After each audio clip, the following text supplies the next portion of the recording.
Okay, good. So for number 1, it says if the hydrogen ion concentration of a solution is 1 × 10⁻⁵, what is the pH of the solution? What is the pH of the solution? Right. So for this one, the answer is C.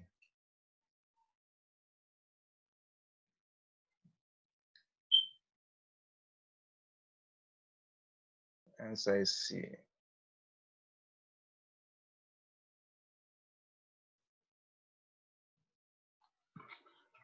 C. Okay. Did you get that right? Okay. Yes. Okay. All right. So basically, as I said,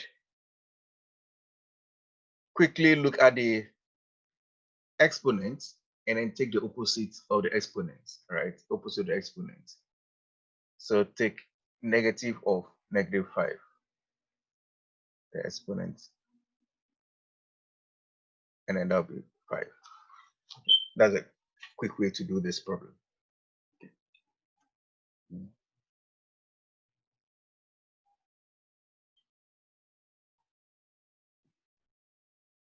And then number 2.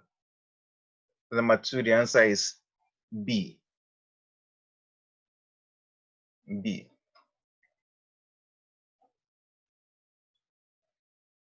So if the hydrogen ion concentration of a solution is 1 × 10⁻⁻10, -3, what can you say about the solution? What can you say about the solution? So since it is 1 × 10⁻⁻3, quickly look at the exponents, -3, and take the opposite of the exponent. So it's negative of -3. Okay. And that gives us +3. Okay. And then we know that the pH ranges from 0 to 14. 7 is neutral. Okay. And the acid is 0 to 7, and 7 to 14 is basic, right? So acid in this range, and then base here. Okay. So we know that it's a strong acid because it's closer to 0. Okay. So this method will only work out if you have 1 × 10⁻⁻5 or 1 × 10⁻⁻10. That's the only time you can use this quick method, negative with exponents. All right. And most of the time they'll give you in the format 1 × 10 to the power something. Okay.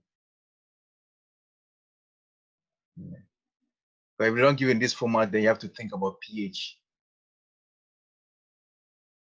as equal to -log of the hydrogen ion concentration.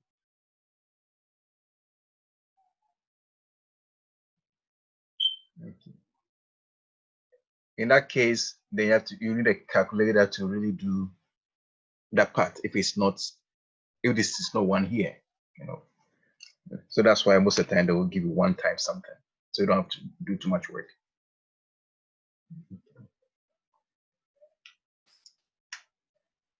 Okay.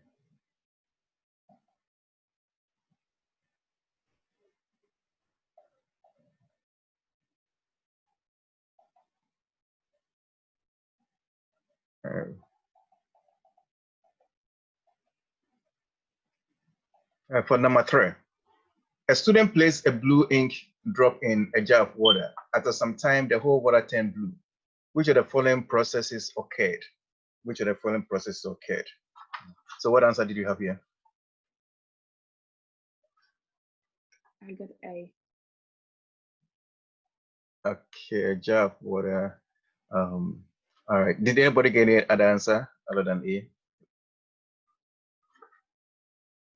Oh, it should be B probably, right? Because it's water. Yes, B. Yeah, I know. It's B. You know, because this one is just, there's no membrane. You just put a drop in, and the whole thing becomes blue. So this simple diffusion. Okay. for osmosis, you should have like a membrane around the object, semi-permeable membrane, but there's none here. So it's just simple diffusion. Okay. So simple diffusion is the movement of water, the movement of molecules from a region of higher concentration to a region of lower concentration. Okay. So number 4, water enters the root of plants by which of the following process? Which one would you say here? A. Yeah, this is A, and this one is A. Because for the root, you have a membrane, semi-permeable membrane. This is around it, the root. And they have dissolved salt in here, so the water enters by osmosis. Okay. Number 5, oxygen from the atmosphere enters the blood from the lung by, so which one would be correct here? I would say active diffusion, but I'm not sure. Okay, see someone said active. Any other answers?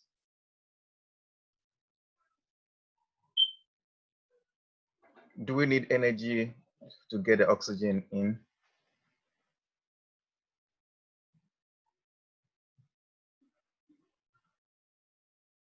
No, I mean we have to breathe. Yeah, we don't need energy, so simple diffusion, so B, correct. Okay. You have more oxygen outside than in the lung, so oxygen in the atmosphere. So the oxygen rushes from high concentration to a low concentration in the lung. So that's a simple diffusion. Okay. No energy is needed here. Okay. All right.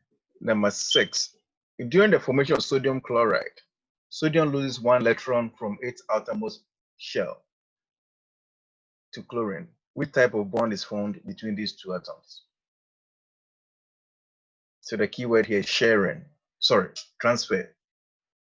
Right? One loses, the other one gains. So that's the key word is like transferring. One loses, the other one gains. So which type of bond is formed?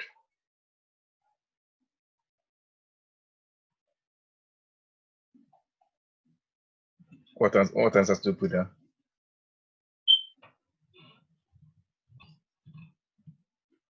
So anybody? I wasn't sure about it at all, so I was like just like guessing. Yeah, make a good guess. C. Okay, you said covalent. Okay. Now covalent, this one involves sharing of electrons. Sharing. All right. So, but here we are talking one losing from the atomic shell, and the other one is gaining, chlorine gains. Okay. So that's the ionic bond. When you lose electron, you form what? The cation. Remember the cation? So sodium becomes N plus when you lose electrons. Chlorine gains. So chlorine is the anion. It becomes chlorine minus. Okay. So these are ions. So from chlorine lose against electron, sodium loses. Okay, so N plus, Cl plus, and the sodium chloride. So ionic bond, ions, ionic bonds. Okay.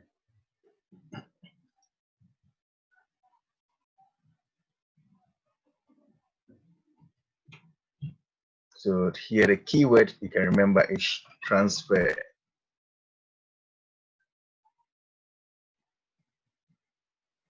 Of electrons from one atom to the other. One loses, one gains. Okay. All right. So number 7. when the red blood cell is placed in a hypertonic solution, it will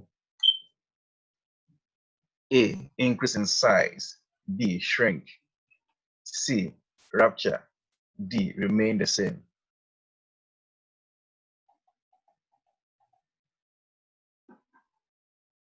I get shrink.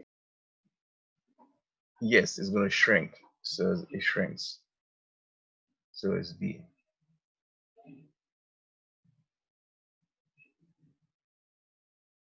Yeah.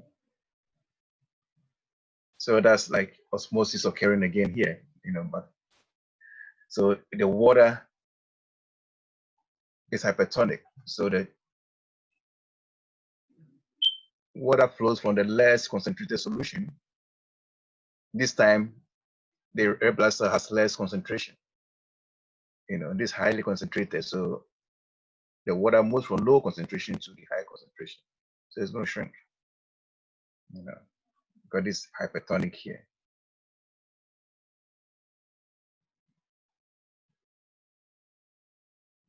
High concentration. Okay. Now the opposite can occur if you have, let's say if you have, this is water, and you have the red blood cell in there. In this case, you have more, if the red blood cell is highly concentrated, so in that case, you have more salts here, so high concentration. So inside is hypertonic. So in this case, the water goes in.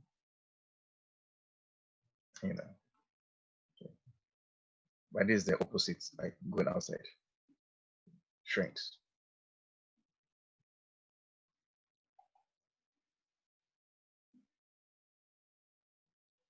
Okay. All right, so let's look at number 8. So for number 8, say how will cream crackers taste if it is chewed slowly? We saw this question some time ago, so we know that it's going to taste sweet. So A, to taste sweet. Okay. So we said the cream crackers, that is carbohydrate or starch, right? That's starch. If you chew slowly in the mouth, you have the enzyme amylase, so that will convert it to simple sugar, and sugar tastes sweet. So starch broken down to simple sugar, like glucose, because of the enzyme amylase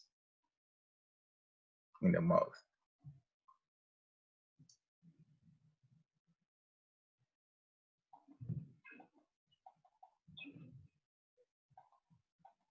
Okay.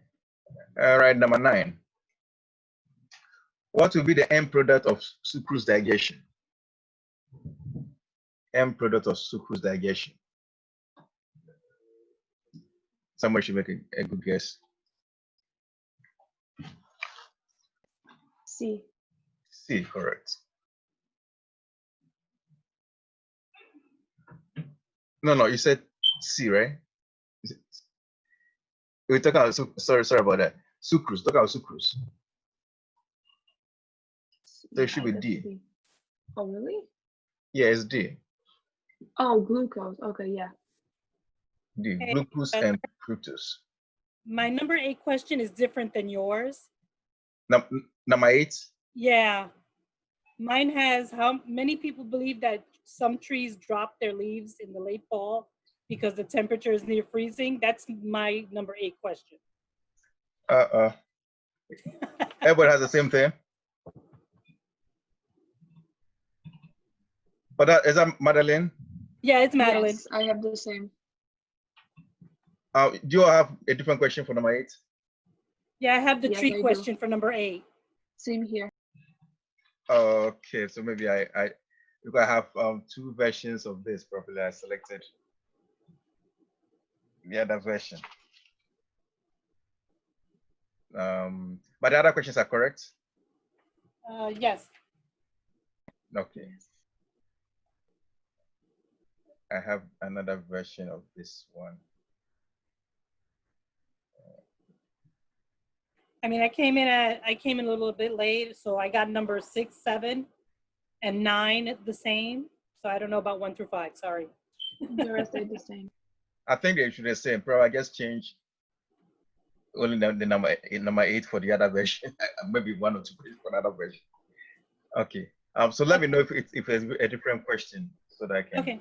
Yeah. So for that question, read the question again. For number 8. Yes, the one that I have. Okay. Many people believe that some trees drop their leaves in the late fall because the temperature is near freezing. Which of the following statements would least support this idea? A, maple trees in northern Minnesota drop their leaves in late fall. B, maple trees growing near city lights green longer than those far from the lights. C, maple trees pass through a time of near freezing before they bud. And D, maple trees in southern Florida drop their leaves in the late fall. All right, so it should be D. Okay, thank you. It's D, yes. So that doesn't support the hypothesis because it's still summertime, they're still dropping. Sorry, still fall and the leaves are still dropping. Right. So it doesn't support the hypothesis. Okay. All right, thank you about that. Yes. Okay. All right, just a quick one on number 9. So remember I said one way you can remember this. To me, I said sucrose. It sounds like fructose in my mind, sucrose fructose. Right, so we know that sucrose, a quick recap. All the disaccharides have glucose in them. So glucose is one of the components. And then plus sucrose fructose, as it says, sounds like fructose in my mind. So glucose and fructose. When I take lactose, as I said, they all have glucose. So glucose, I don't have to worry my brain about that. So glucose, and then the other component, lactose, rhymes with galactose. So glucose and galactose. And then if you have maltose, maltose is made up of glucose and glucose. Maltose. So just a quick recap. Okay. All right, number 10. Which of the following would turn blue-black when tested with Lugol's solution? Remember, Lugol's solution is the same as iodine solution. Okay, iodine in alcohol.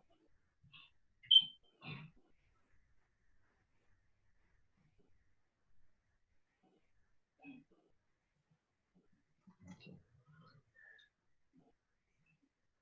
So which answer would you choose for this one?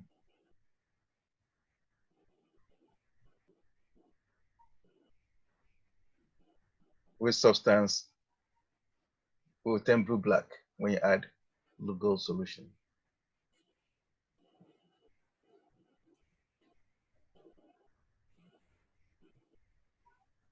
Any choice?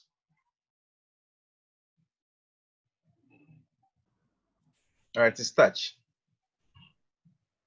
Starch. Test for starch. Okay. For number 11, which structure includes all of the others? All of the others. You have A, nucleolus, B, nucleus, C, chromosomes, and D, genes. Includes all of the others. So if you look here, the nucleolus is in the nucleus, chromosomes in the nucleus, genes in the nucleus. All right, so it should be B. Okay.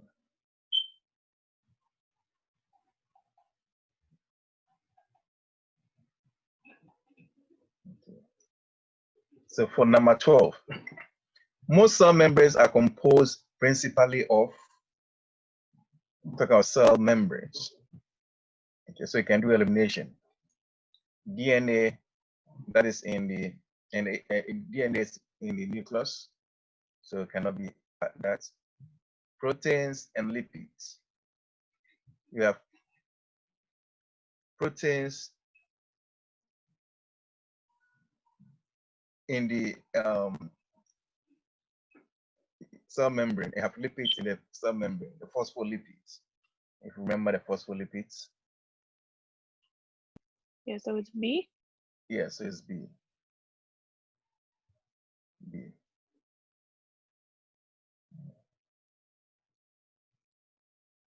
If you remember that what we do, the head and the tails, and the phospholipids had the head and the tails, and double layer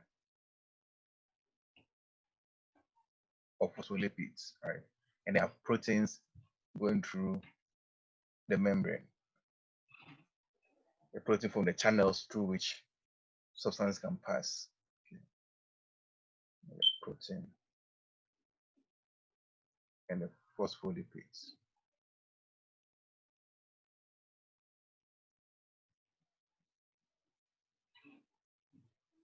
Okay. All right, so number 13. Which structure is usually present only in animal cells? Only in animal cells. Only in animal cells. So in your notes, you remember those exceptions that we listed down. Only plants and only animals, structures that occur in those cells. So here, only in animal cell, remember the word central. Central and centrosomes only in animal cells.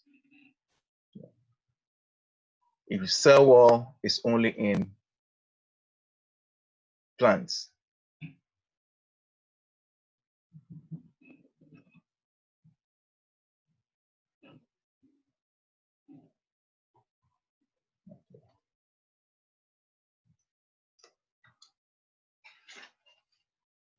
Okay. Number 14. So normally, in the process of osmosis, the net flow of water molecules into or out of the cell depends upon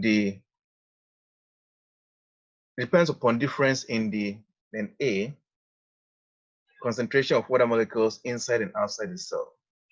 B, concentration of enzymes on either side of the cell membrane. C, rate of molecular motion on either side of cell membrane. And then D, rate of movement of insoluble molecules inside the cell. So for this question, the answer should be A. Concentration of water molecules inside and outside of the cell. So one side should be highly concentrated than the other. More water molecules on one side than the other.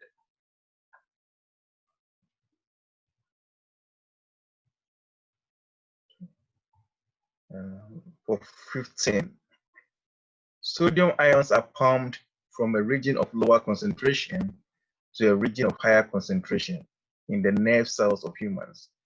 This process is an example of 15. So this where D. Yeah, D. You need energy. Energy is needed here.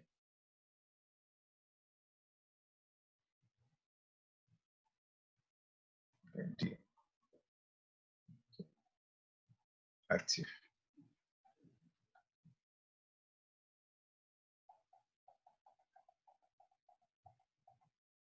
Okay. Number 16. An organelle differs from an organ in that an organelle, A, is a substructure of a cell.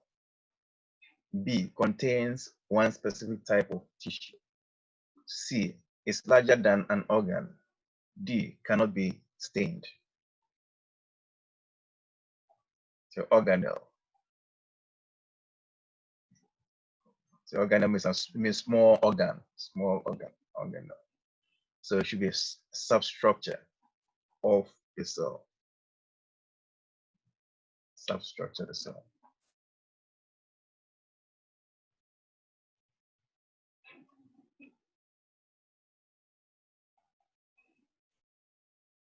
Okay. 17. A car is traveling at a speed of 20 miles per hour. How far will it travel in 5 hours? How far will it travel in 5 hours?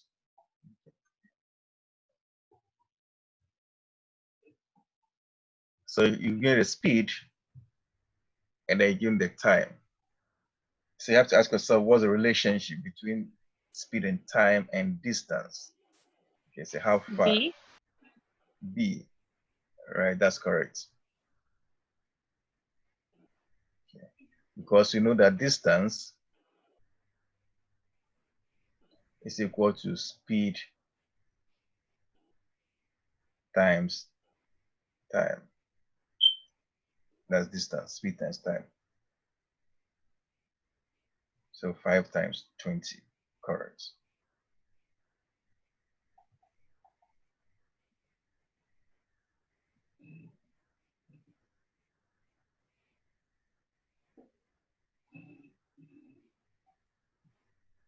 Okay.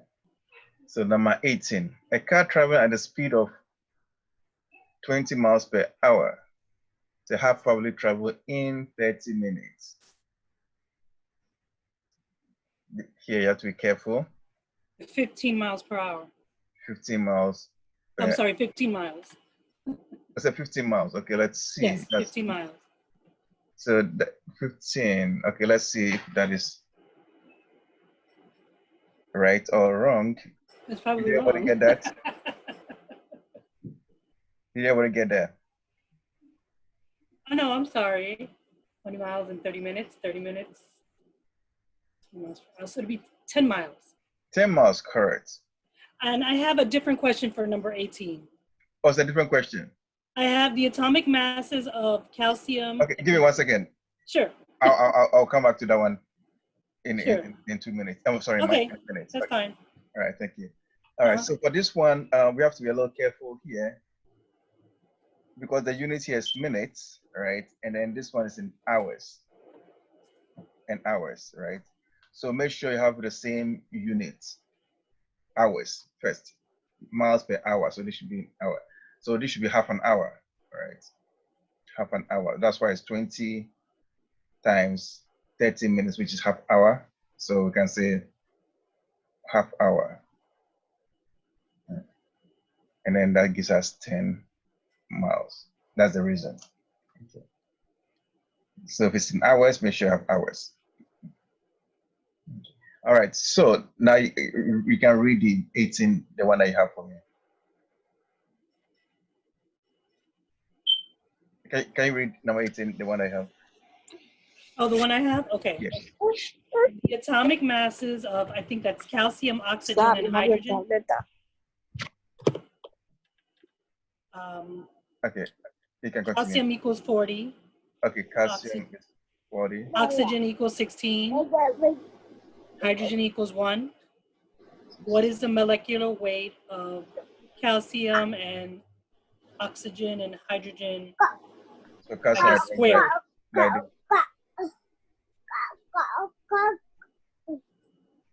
Okay, like this. Okay, it's the, yes, correct. Okay.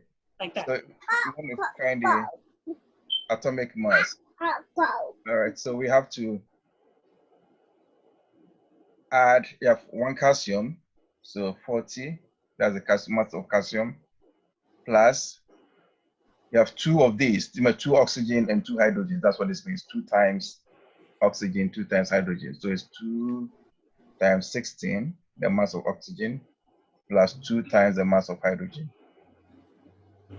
Okay. So this is what we have to add up. So that would be 40 plus 32, and then plus 2. Yes. So that would give us this 72, so 74. So the match was 74 for that question. Yes. Okay, thank you. All right, thank you too.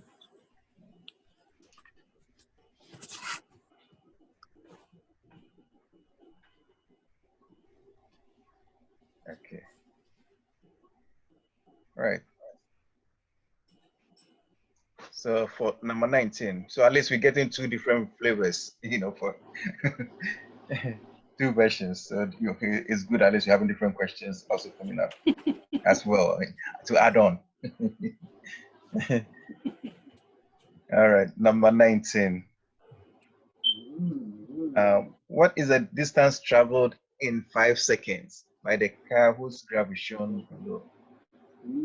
Distance traveled in 5 seconds. So for this question, you have velocity on the y-axis and then the time on the x-axis, right? So we have the velocity time graph. The area, if you remember, I said the area under the line represents the distance, all right? The area is a distance, under the line is distance.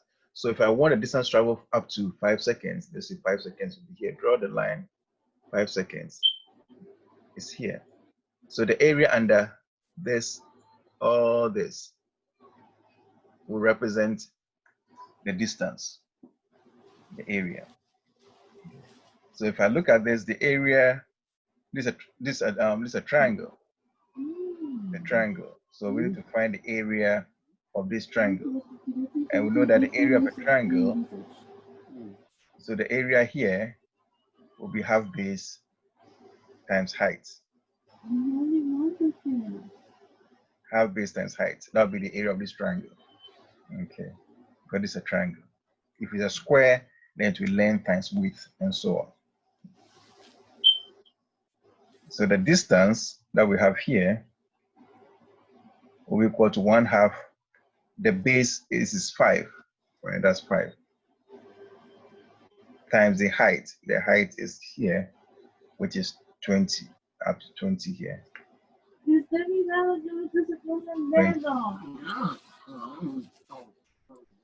If you can mute yourself, we can hear some people talking. If you can mute yourself, we appreciate that.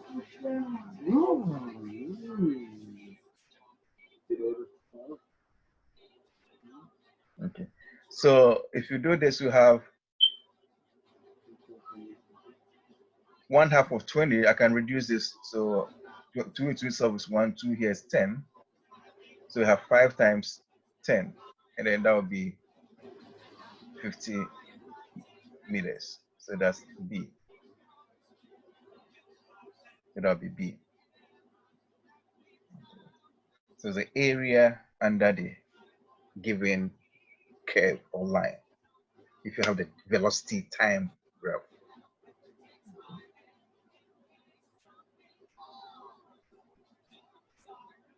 Any question on this particular one?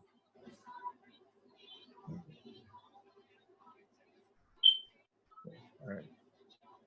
So remember that fact. Okay. Good.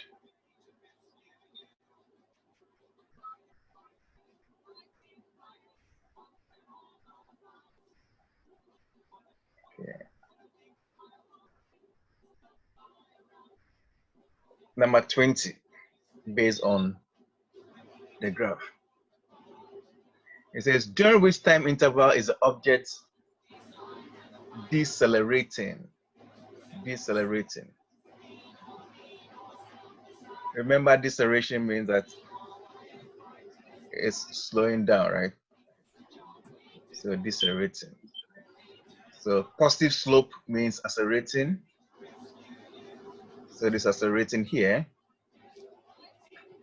The flat line, horizontal line, there's no acceleration here. And then here is decelerating, right? So here acceleration.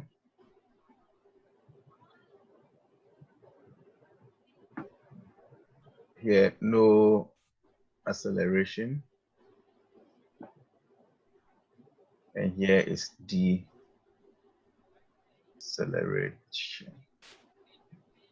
Positive slope, negative slope.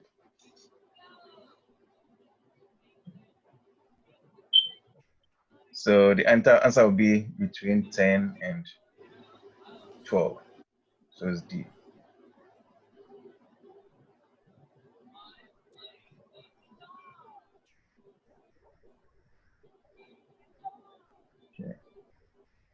And for number 11, it says during which time interval is the object accelerating? So this time it's accelerating. So this acceleration, positive slope. Positive slope. So if you're accelerating, then it has to be between 0 and time 2. This is 2 here.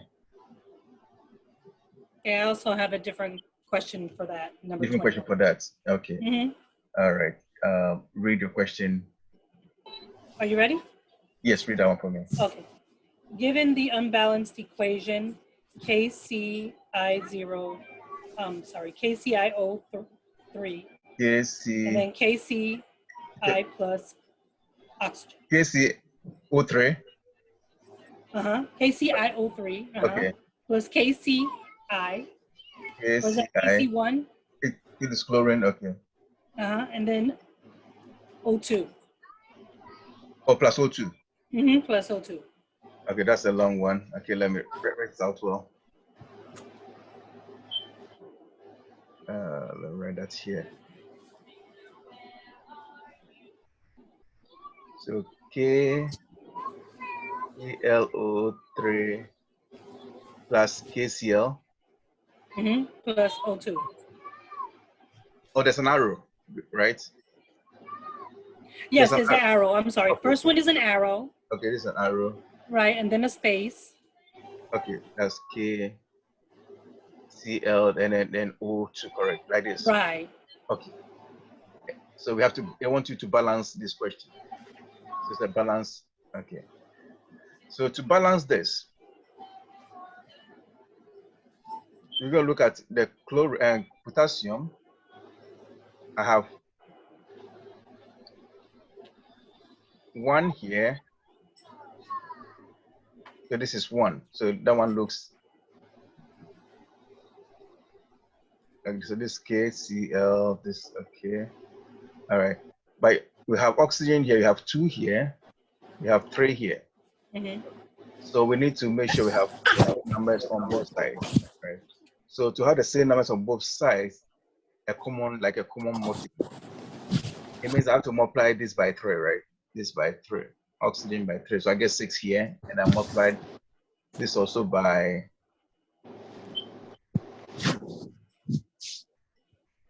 there's something. I have to multiply this by 2. Okay, this by 2. So now I have 6 here, and then I have 6 there. Okay, for the oxygen. So now that you have 2 here, it means that potassium, we have need 2 of potassium, and then need 2 of the chlorine. So it affects the potassium, affects the chlorine. So this has to be 2 here. So now this should be balanced. Okay, so I have 2 potassium, that is 2 there. Right. 2 chlorine, 2 Cl, and 2 Cl, and then the oxygen is 6, and this is also 6. And then there's a second question for that. It says, what is the coefficient of oxygen in the balanced equation? Okay, so give me the equation for that one. For same question? Yeah, it's the same question. It says, what is the coefficient of oxygen in the balanced equation? Oh, okay. So the coefficient, so the number in front of the oxygen. So this is 3. So the answer will be this number 3. So the answer is 3? Yeah, the 3. Okay. The coefficient, the number in front of. It's okay. Yes. Okay. Good. Thank you. You're welcome. Great. And I think the other questions. Yes, give me the other one. 22 and 23 are also different. Okay. What do you say on what you have? I don't know. Maybe we should finish this one first with the graph. Okay. Because these two have nothing to do with that. Okay, no problem. So we'll finish these 2 questions and then yeah, we can talk about that one. All right, great. So 22, it says, during which time interval is the object moving with a constant speed? Constant speed. So constant means that the velocity is not changing, right? So there's no acceleration. So it's here, the flat line there. So it's from 2 to 10, 2 to 10. So that should be A for 22. No acceleration. So it means a constant speed. The velocity is not. Okay. And then number 23 says, during which time interval did the object travel the greatest distance? During which interval did the object travel the greatest distance? Okay. So for this question, we can use the boxes to estimate the distance, right? Area under the line or the curve. You have velocity time graph, so the area under the line or the curve is the distance, like what we did previously. So greatest distance, let's go back again from 2 to 10. If we look at 2 to 10, 2 to 10, from here all the way to 2 to 10 up to here. So the area is all this under this line is from here. You're looking at all this here, 2 to 10. Area under the line. Okay. So if you estimate, it's like how many boxes you have? 1, 2, 3, 4, 5, 6, 7, 8, 9, 10, 11, 12, 13, 14, 15, 16. Our 16 like boxes. You can use that to a quick estimate. So you have 16 boxes between that 2 to 10. 4 to 10. 4 to 10, if you look at 4 to 10, 4 to 10 is from here, there. This 4 to 10. So that's smaller, right? And then the other one is 0 to 2. 0 to 2 is just here. The area of 0 to 2 is here. So that's a triangle, this triangle here. Smaller number of boxes, right? And then the last one is 10 to 12. 10 to 12, 10 to 12 is here. The area will be 10 to 12, up to 12. So this is the area for 10 to 12. So the greater distance is from 2 to 10, because that is bigger, more boxes under that curve. So the area is bigger. So the answer should be A. Yeah. So that's a quick way you can estimate the area using the boxes with actually using the actual numbers.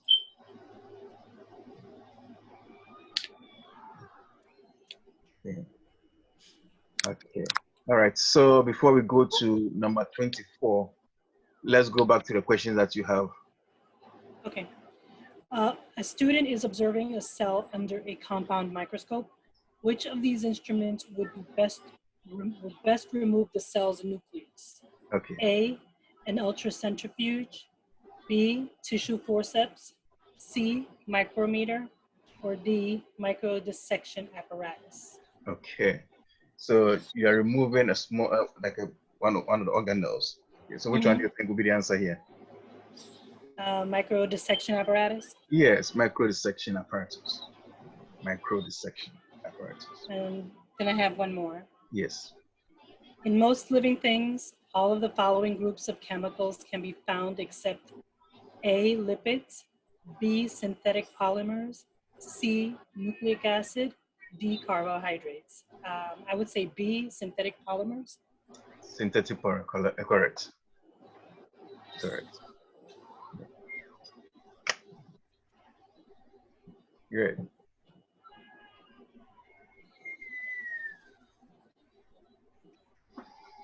All right. So 24. An object travels a distance of 15 meters. When a force of 4 newtons act on it, what is the work done? What is the work done? Okay. So you have to remember the formula for work done. We said work done is always equal to the distance times the force, right, through which the object moves. So distance times the force. So you know the distance through which the force moves.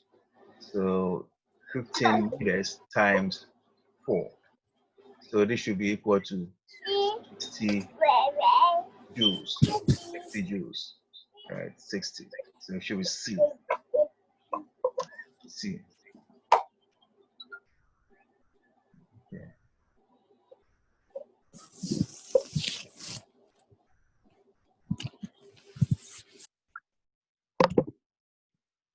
All right. 25. Which of the following is the function of the messenger RNA? Messenger RNA, mRNA. So A, it carries a code for protein synthesis. B, carries amino acid. C, reads the code on the tRNA. And then D, it is responsible for lipid synthesis. So which one will be correct here?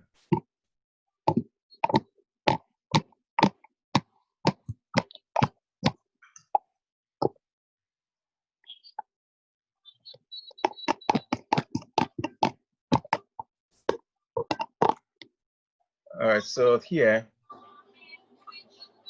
the answer would be A. It carries the code for protein synthesis. The code for protein synthesis.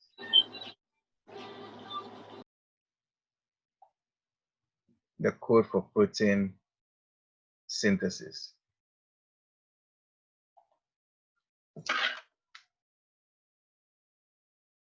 So that should be A.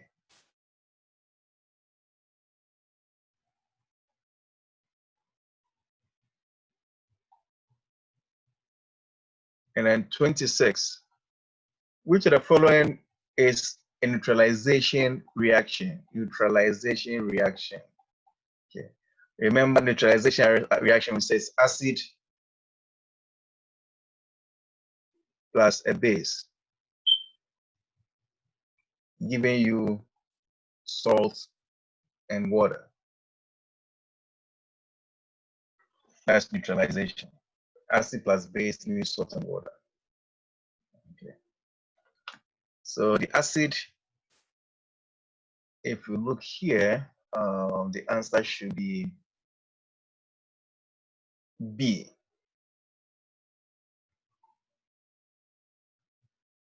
The base is sodium hydroxide. The acid is a hydrochloric acid, and the salt is the sodium chloride and the water. Okay. So B. Okay.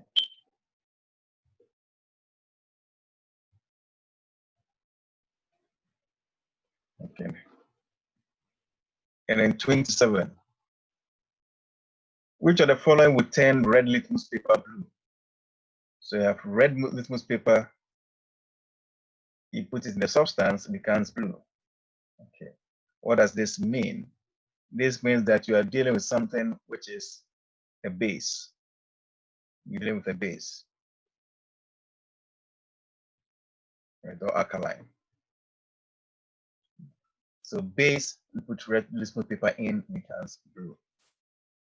So if you go through the answers, the base over here is sodium hydroxide. That's the base, sodium hydroxide.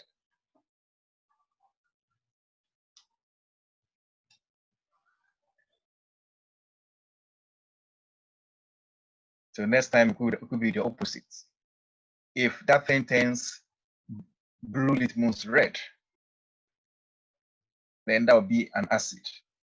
If it becomes red, you know. So in that case, then you have to go with B as your answer, you know.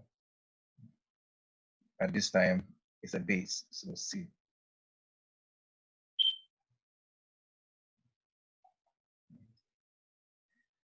So the diagram.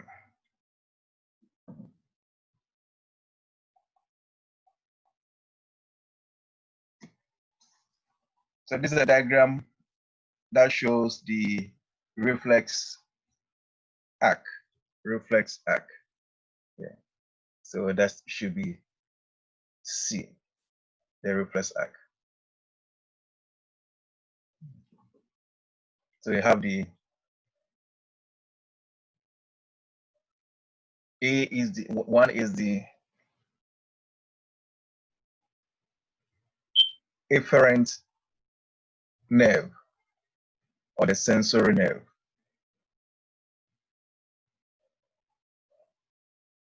Okay. Then number 3 here, this is the interneuron. So that's the interneuron.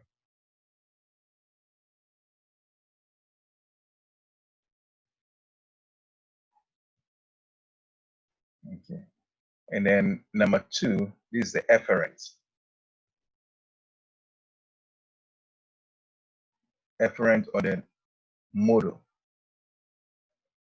neuron. So that's a reflex arc.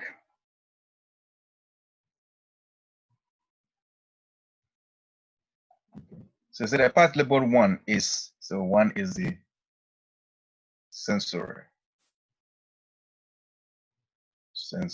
nerve.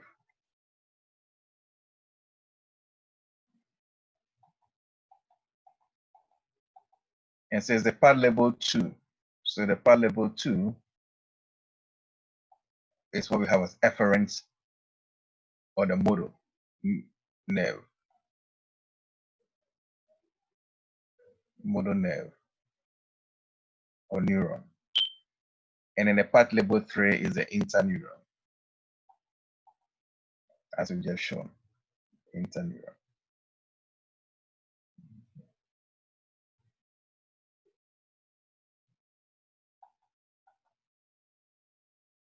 Okay. So my 30 and 31 are different from that? Also different. Okay. Yeah, just let me know when you're ready. Yeah, read that question now. Okay, organisms that produce sexually go through a stage of development called blastula. Mm-hmm. The stage occurs when which part of the organism's the stage occurs during which part of the organism's development? Okay. A, before conception, B, within several hours of conception, C, halfway through gestation, D, within several hours before birth. Read again. So, read that answers again.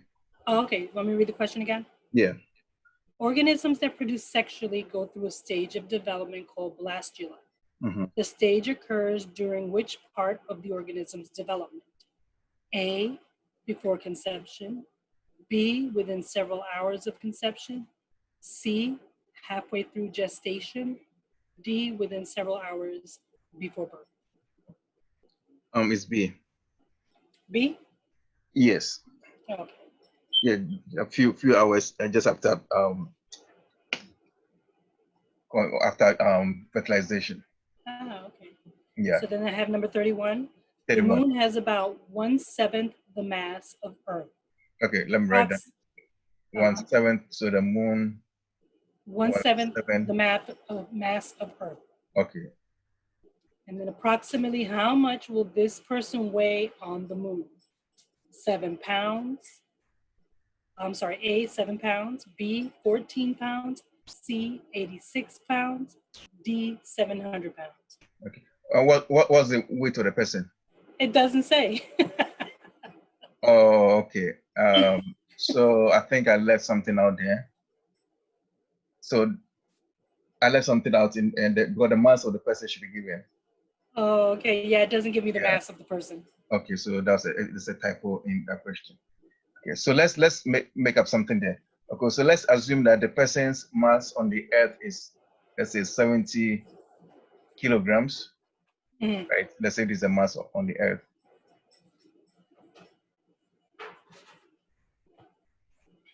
Then the person's mass on the moon will be 1/7 of this, so 1/7. But it's in pounds. Okay, it will be the same thing. Okay. So this is pounds into 1/7 of whatever the person weighs. Yeah. So let's say this pounds into 70 pounds and 70 pounds, and then you have like 10 pounds. Mm-hmm. Okay, if it's kilograms into 10 kilograms and so on. Yeah. The idea is that you'll be 1/7 of whatever your weight is.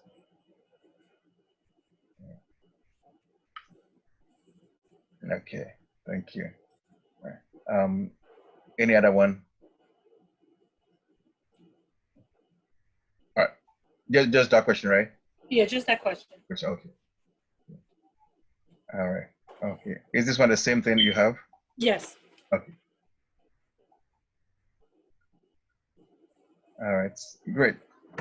So the diagram of the eye. So the eye diagram, as I said, make sure you always have it down packed.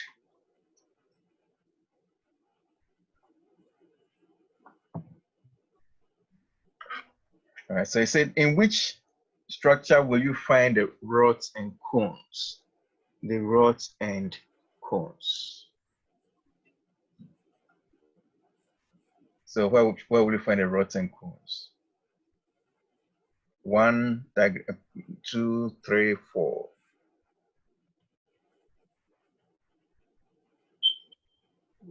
The rods and cones. 2. 2, correct. Got 2. This is a retina. Rods and cones in the retina. Remember the cones good for night vision, right? And also for black and white colors. Whilst the cones are good for daytime vision.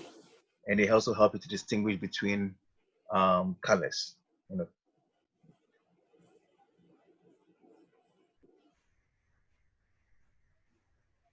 So if somebody's cone is affected, the person will be colorblind.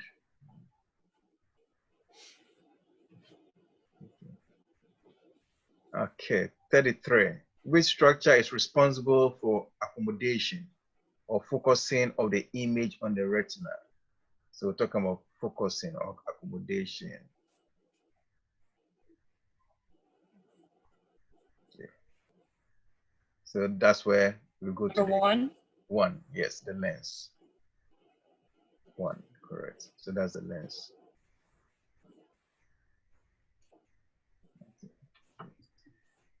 Then 34, which of the following is used for night and black and white vision? Night and black and white vision. So that's what I just discussed. So night vision, you need your rods and the rods here, the rods, black and white vision and night vision.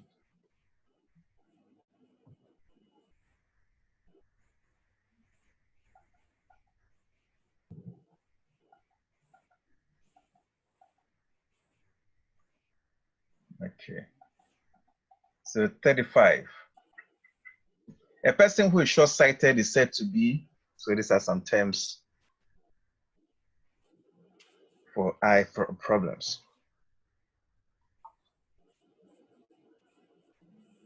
Short-sightedness. So think about the English words, some of the vocabulary. So this person is short-sighted. So the person is myopic, right? Myopic, short-sighted. So see, myopic.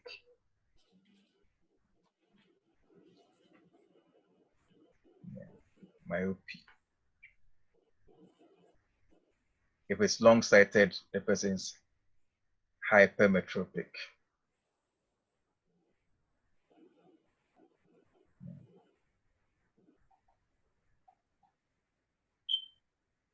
Okay. 36. In the human ear, the dash helped in balancing of the body. Yeah. Balancing. So when you say balancing, quickly, what should come to your mind should be the semi-B, correct? Circular canals, balancing. Okay. The cochlea is for hearing. So that one has to do with the hearing. This one is the balancing. Okay.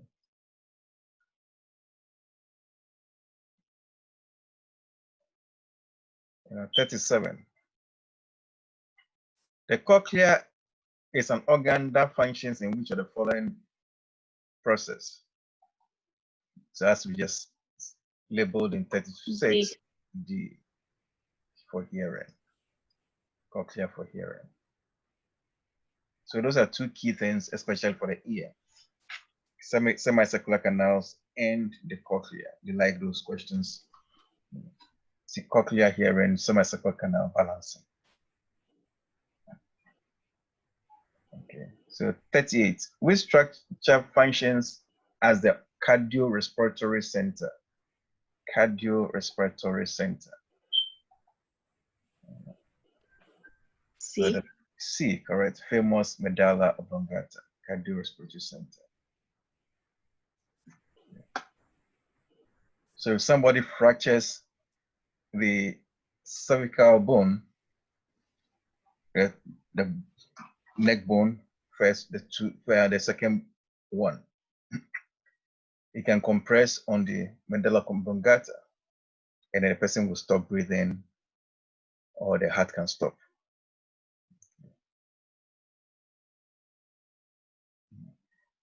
39. The left ventricle pumps oxygenated blood to all parts of the body via A, pulmonary vein, B, pulmonary artery, C, aorta, and D, inferior vena cava. C. C, correct. C, the aorta. Number 40. Which type of circuit is shown in the diagram below? Diagram below. Remember, we have parallel circuit and B. series circuit. So B, correct, parallel circuit.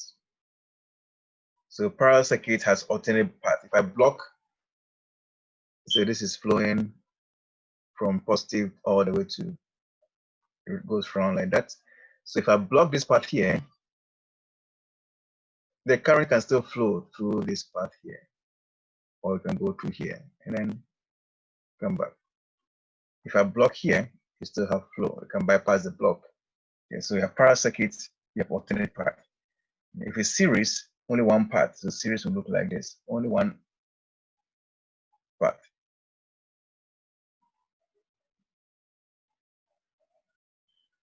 So this is series. So if I block here, then the current cannot flow.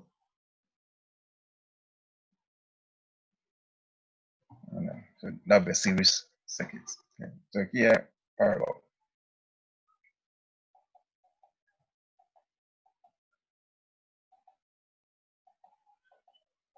Okay, 41. Which equation summarizes photosynthesis? Famous photosynthesis and respiration. So which one is photosynthesis? A. A, correct. So you need carbon dioxide from the atmosphere, water from soil, energy from the sunlight. So this comes from energy. Here is the sunlight energy from sunlight. And then you produce glucose and oxygen is the waste product, right? Okay. So A is correct. Backwards will be respiration if we turn it backwards. Okay. So like B, if we take B, this is respiration. Respiration is this one. Okay. So 42. Water goes up the root through the plant vessel called, right? So here the plant vessel through which the water goes up from the soil, from the roots to the leaves, is known as xylem. Okay, called the xylem. Xylem. I have that same question, but it has a second part to it. Okay. Mm-hmm. So it says, Same and the here. glucose formed in the leaves is transported to storage sites via the plant vessel called. Okay, so that is the phloem. The second part, Okay. that's the phloem, yes. Thank you. Thank you. Okay, so what we're saying, this phloem, that one is a vessel that transports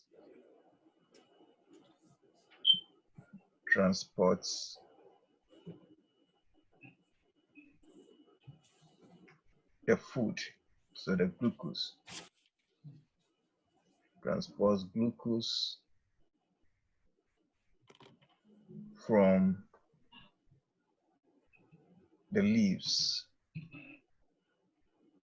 to storage site.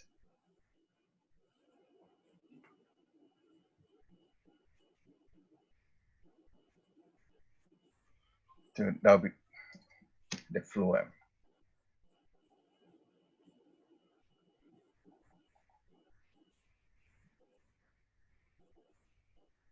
Oh, I have it here. So that's the glucose formed in the blah blah blah, leaves is transported to storage site. Yeah. So this is the phloem.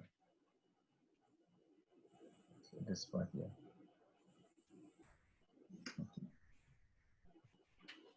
All right. So 44.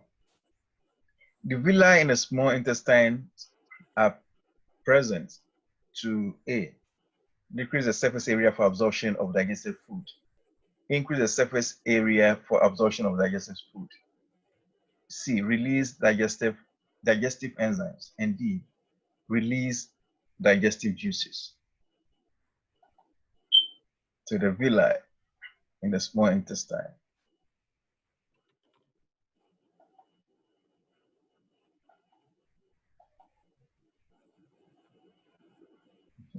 So remember the villi. I mean, no, B.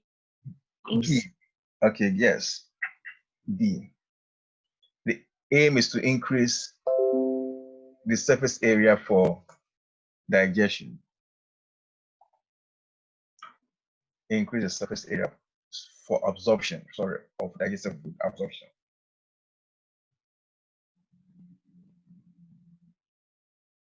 Okay, 45. The basic functional unit of the genitourinary system is the alveolus, B, neuron, C, nephron, and then D, the bladder. C. C, correct, nephron. That's where the urine formation occurs. Nephron. Okay.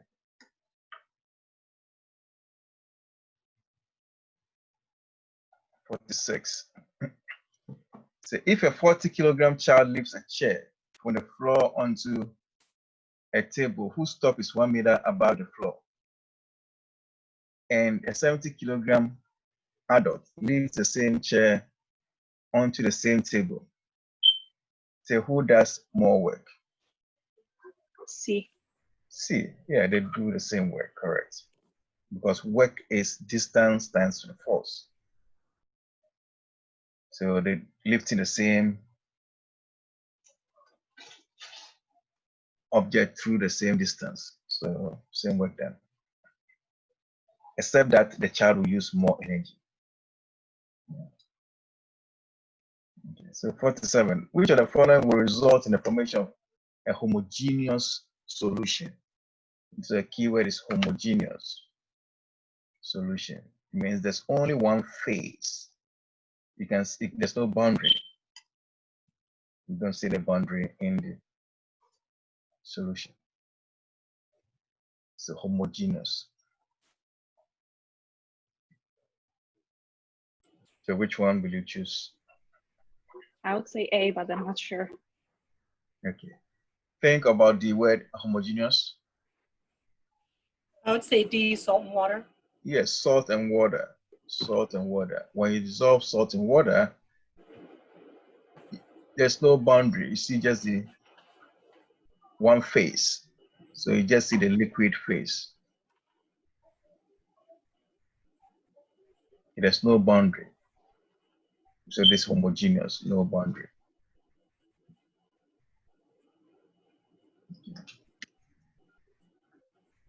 If you take the other ones, you have like heterogeneous type of thing. Okay, all right, so this one is based on the table 48.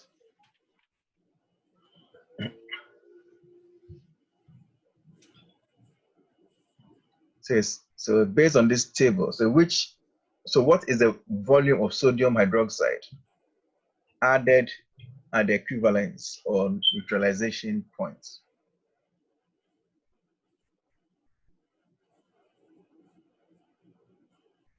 So you have to think about neutralization and pH for neutralization. And we know that the pH is anti-neutral, it's 7. So we have to look here.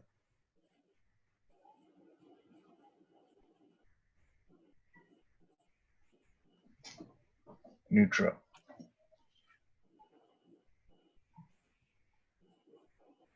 So it means the volume should be 15 ml. 15.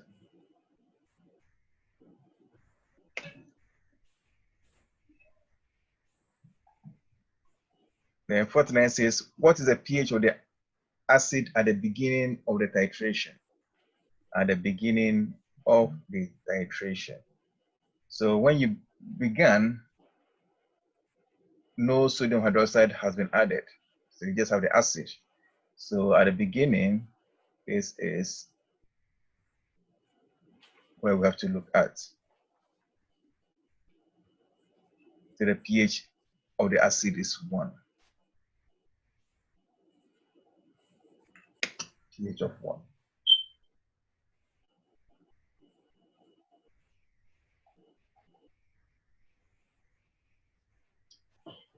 Then number 15. What's the volume of sodium hydroxide added when the pH was 12.3? 12.3. So if you look at 12.3, pH of 12.3, this is 12.3. So looking here, 12.3. So it means that the volume added is 22.5. So that is C. 22.5.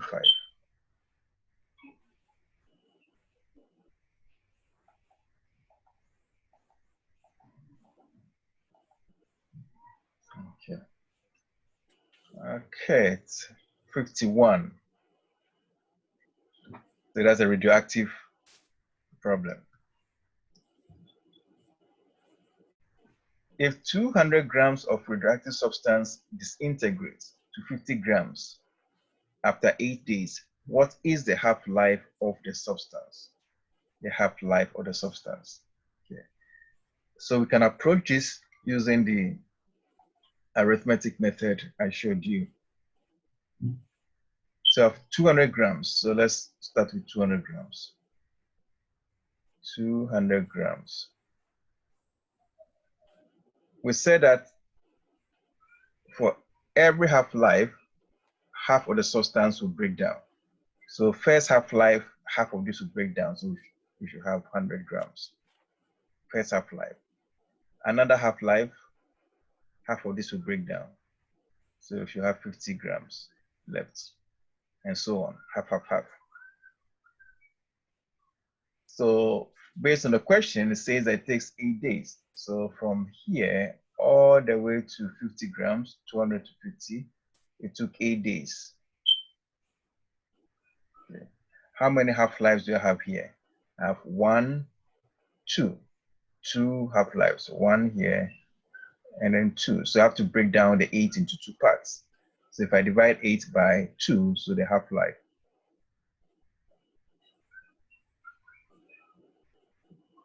will be 8 divided by 2 half-lives. There are 2 of them here. There are 2 steps. So it means that 4 days. So each one is 4 days here and 4 days to get 8. So half-life of 4 days. So you can use our arithmetic approach like this.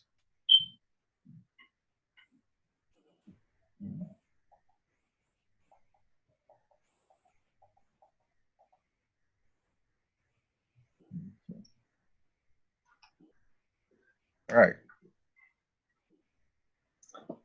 52. Forces acting in opposite directions. So it says that 2 forces of magnitude 8 newtons and 15 newtons act on an object as shown below. What is the magnitude of the resultant force on the object? Magnitude of the resultant force.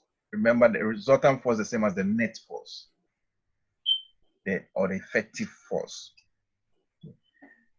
So opposite directions, you have to subtract the forces. Okay, so it's 15 minus 8. So 7 newtons. Yeah.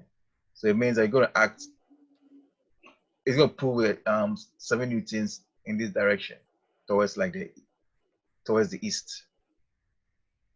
So the extra force. So 7 newtons. If they act in the same direction, then you add the forces. Opposite direction, you subtract.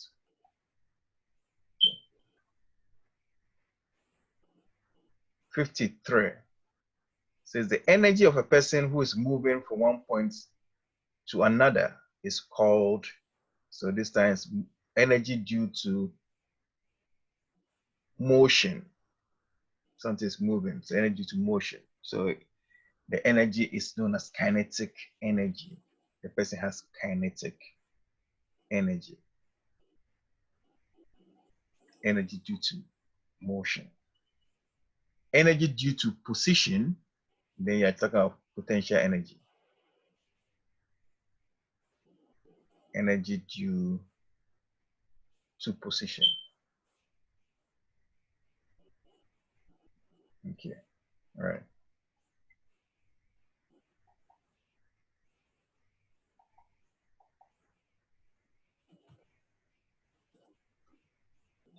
Okay, 54.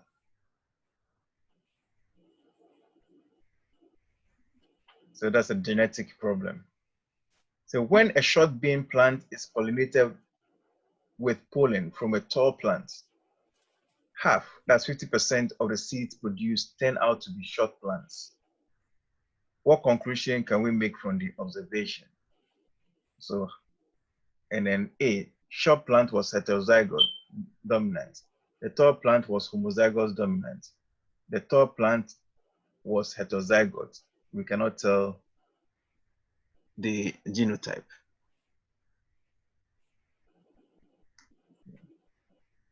So which one did you choose here? Anybody?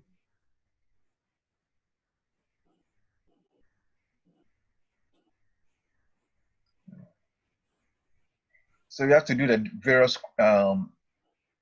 crossings to see which one works out, right?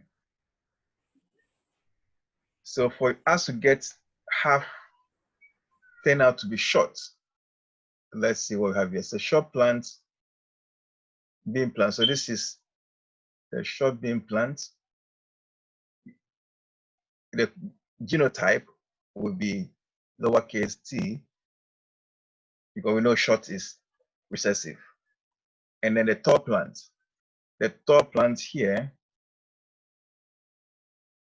it will be uppercase and lowercase t, heterozygous, or it will be TT, homozygote, for the tallness. Okay. So we have to find which one of these works out. So let's say that if you start with this one, let's do a crossing and see. Let's try this one. So Punnett square.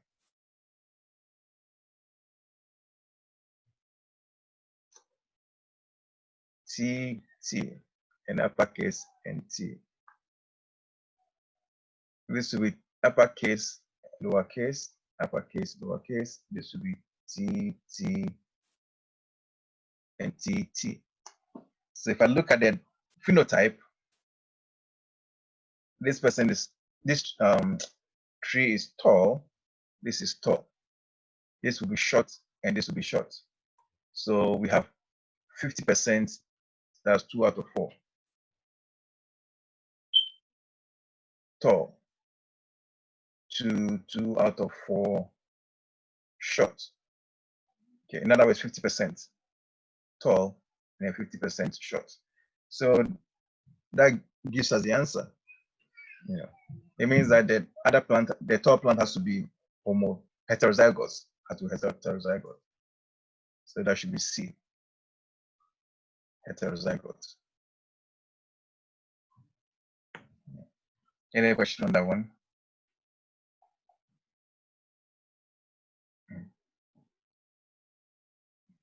Okay. All right. So 55. So what type of reaction is indicated by this?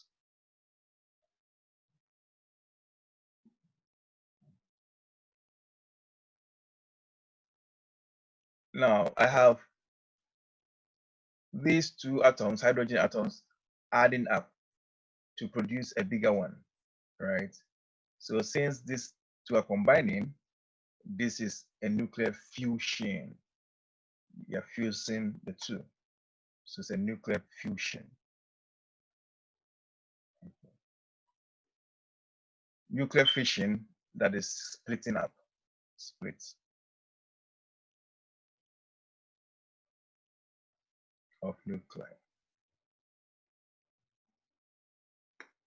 or the atom.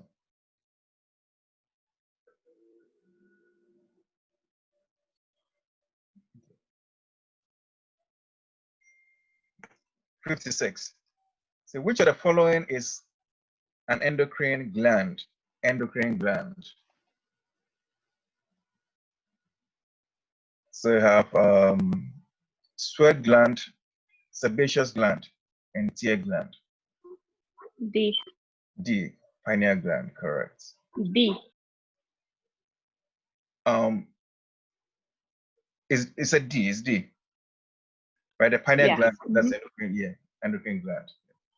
So the other ones are all exocrine glands, exocrine, okay, here. And then 57. So which gland is both exocrine and endocrine?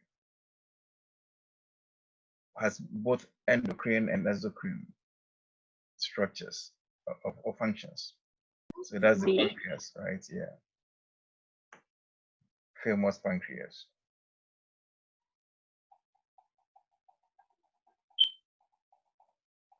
So this is a food chain question.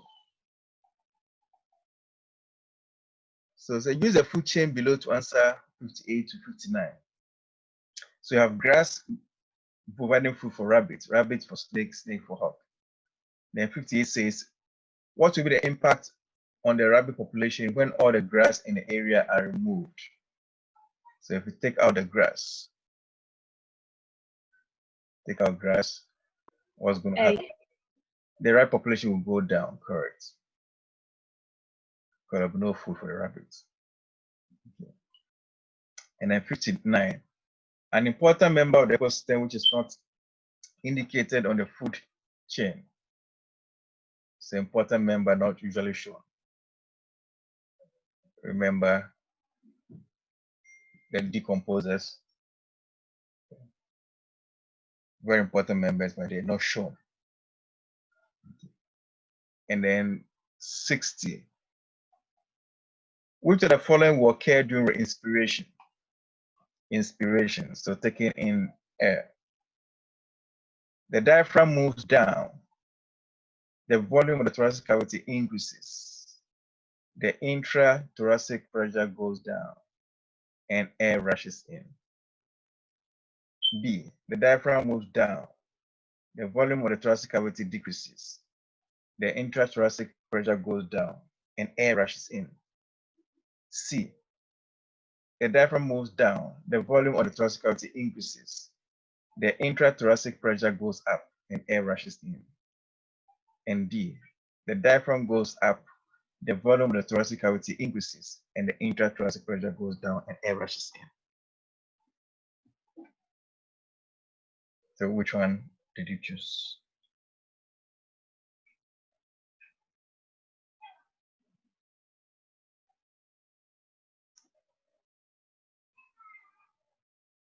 Okay, all right, so this should be A. So for inspiration, the diaphragm goes down. Once the diaphragm goes down, the thoracic cavity, the volume increases, all right? So remember Bohr's law, once the volume increases, the pressure goes down, inverse relationship. Volume up, pressure down, right? So now you have higher pressure on the outside, that atmospheric pressure is higher than inside the thoracic cavity. So the air is pushed in, okay, oxidative pressure. That's So I have like 6 questions that are not on the form that you have right now. okay. I just let it go through because I didn't want to keep interrupting. No, that's fine. Okay, Right. so I All right. So have. now we're done with this one, so you can ask those questions. Oh, okay, perfect. So I have other questions that are not on the form that you Okay. have. Go ahead now. Okay, so which formula represents a compound containing one double bond? A, calcium, is it C6H6? Calcium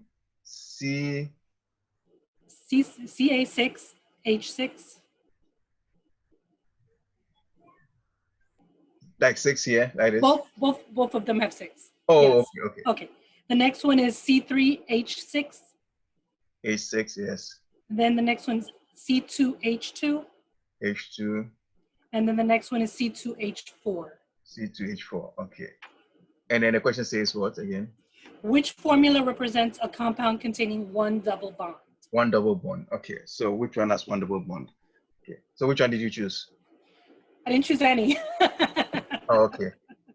All right. So remember we spoke about the alkynes, the class, and so on, the classification of the organic compounds, right? Right. And let's do a quick review here. So if you have an alkane, single carbon to carbon bonds, like one bond between carbons. And we said the formula that you can use is CnH2n plus 2. Remember that one, right? Mm-hmm. Plus 2. Okay. So if the hydrogen is 2 times the number of carbons plus 2, then you have an alkane, single bond. Mm-hmm. Alkene, E-N-E, double bond between carbons. Okay. So the formula is CnH2n. The hydrogen will be 2 times the number of carbons. And then the third one is the alkynes. The alkynes triple bonds between the carbon. And the formula is CnH2n minus 2. All right, 2 less than 2 times the number of carbons for the hydrogen. Okay. So let's go here. We talk about single bonds, correct? Double bond. Double, okay, double. It has one containing a double bond. Double bond, okay. So we need to look at the relationship to the carbon hydrogens. If I look at this one is out, okay. C3, hydrogen is 6. So this is 2 times 3. The 6 is 2 times 3, right? So it means that fits here. So it's a double bond. So then the last one, C2 is H4. This is 4. This Right. 4. Mm-hmm. Right. Oh, okay, so it's going the same. So this one again, then there are 2 things here. But this also 2 times that. So this is also an alkane.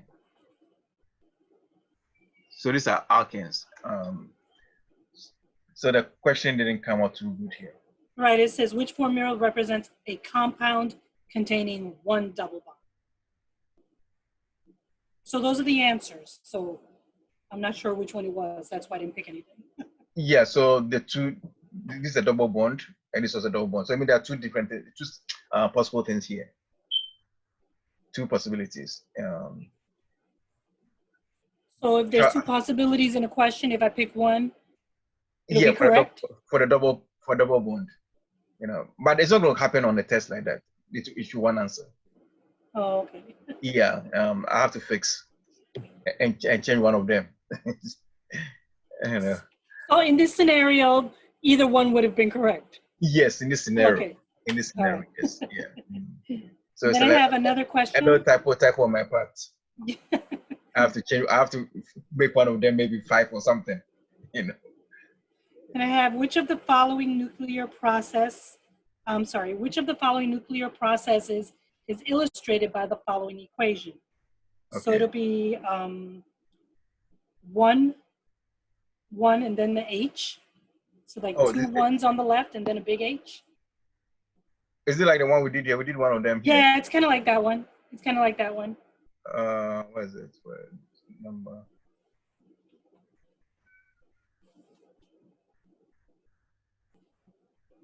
This question, where is it hiding?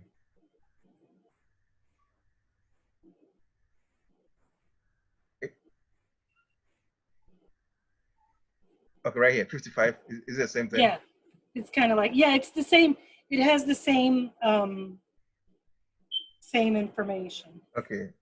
And about what was the question saying? So the question is, which of the following nuclear processes is illustrated by the following equation? It's the same exact equation right there. Yeah. But the answers are A, alpha emission, B, beta emission, C, nuclear fusion, or D, nuclear fission. So it's nuclear fusion. Fusion. It's a nuclear fusion? Yeah. Okay.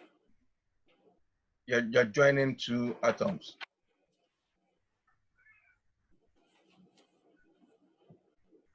Okay. Then I have an animal with a chitinous exoskeleton and joined appendages would be classified in which of the following phyla? Okay. Arthropoda, Chordata, Annelida, or Protozoa? All right. So chitinous exoskeleton. So the chitinous exoskeleton. So that's an insect. So it's arthropods, arthropoda. Arthropoda? Okay. Yes, they like the outermost exoskeleton.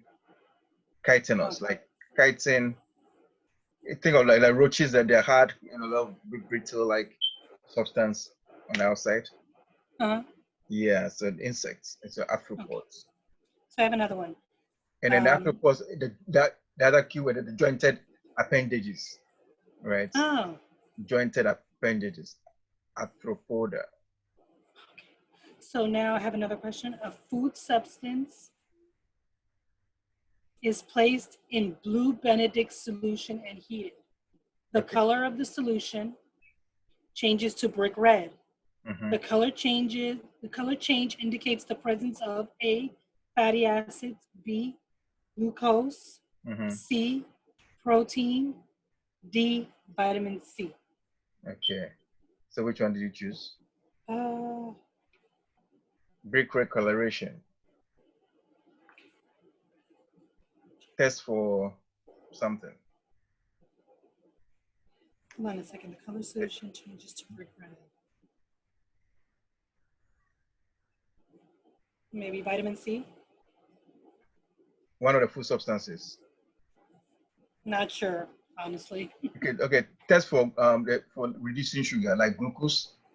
It says fatty acids, glucose, Yes. protein, or vitamin C. All right. So glucose. So that's test for glucose. Oh, okay. Test for glucose. So that's the Benedict solution. Like if you add Benedict solution to glucose, Benedict solution. All right. Then I have another. Or the Ferlins reagents. Okay. If you add it and boil, you get a brick red color. What is Benedict solution? It's one of the reagents that we use in the lab to test for glucose. Oh, okay. Yes, like a purple color. We boil it with the glucose, then you have like it changes to brick red color. So then I have an organism that contains a specialized system for distributing digested food throughout the body is A, amoeba, B, paramecium, C, earthworm, D, hydra. Okay, make a good guess. An Specialized. organism a specialized system. I guess it's just, yeah. So it's like a higher animal amongst other groups there. Is it a paramecium? Paramecium is one cell organism. Oh, okay. So it's going to have like a specialized. I don't know. Earthworm? Earthworm, yeah. Oh, is there earthworm? Yeah, earthworm. Earthworm is more complex organism. So it has a specialized digestive system. Okay. Yeah, it's more special. The other ones are one cell organisms. I mean, okay. one cell, and others are one cell organisms. So they don't need specialized, what call it, digestive system. So it doesn't have like a one spot, it just moves it throughout the entire body? Yeah, so you just have like simple diffusion on an osmosis occurring Oh, okay. to move things around, you know. So then I have the following data were obtained for the heating of a hydrate. Mhm. Mass of crucible equals 15 grams. Oh, okay. I've seen that question. I'm sorry, mass of empty crucible equals 15 grams.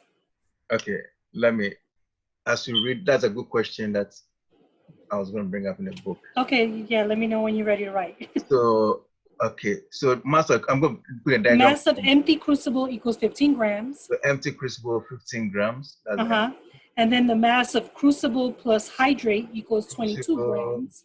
and then have the hydrate, 22 grams. Yes. And then the mass of crucible plus substance remaining after heating equals 18 grams. Then here, after you heat it, you have 18 grams. So then there's the possible options are A, 3 grams, B, 4 grams, C, 7 grams, or D, 22 grams. Okay. So now we want the mass of the substance here after you heat it up. So, okay. So what we have to do here is to get, it is a quick approach that I'll talk about. But in the lab, you remember first you weigh the empty crucible, then put in the hydrate, that gives you this water in there.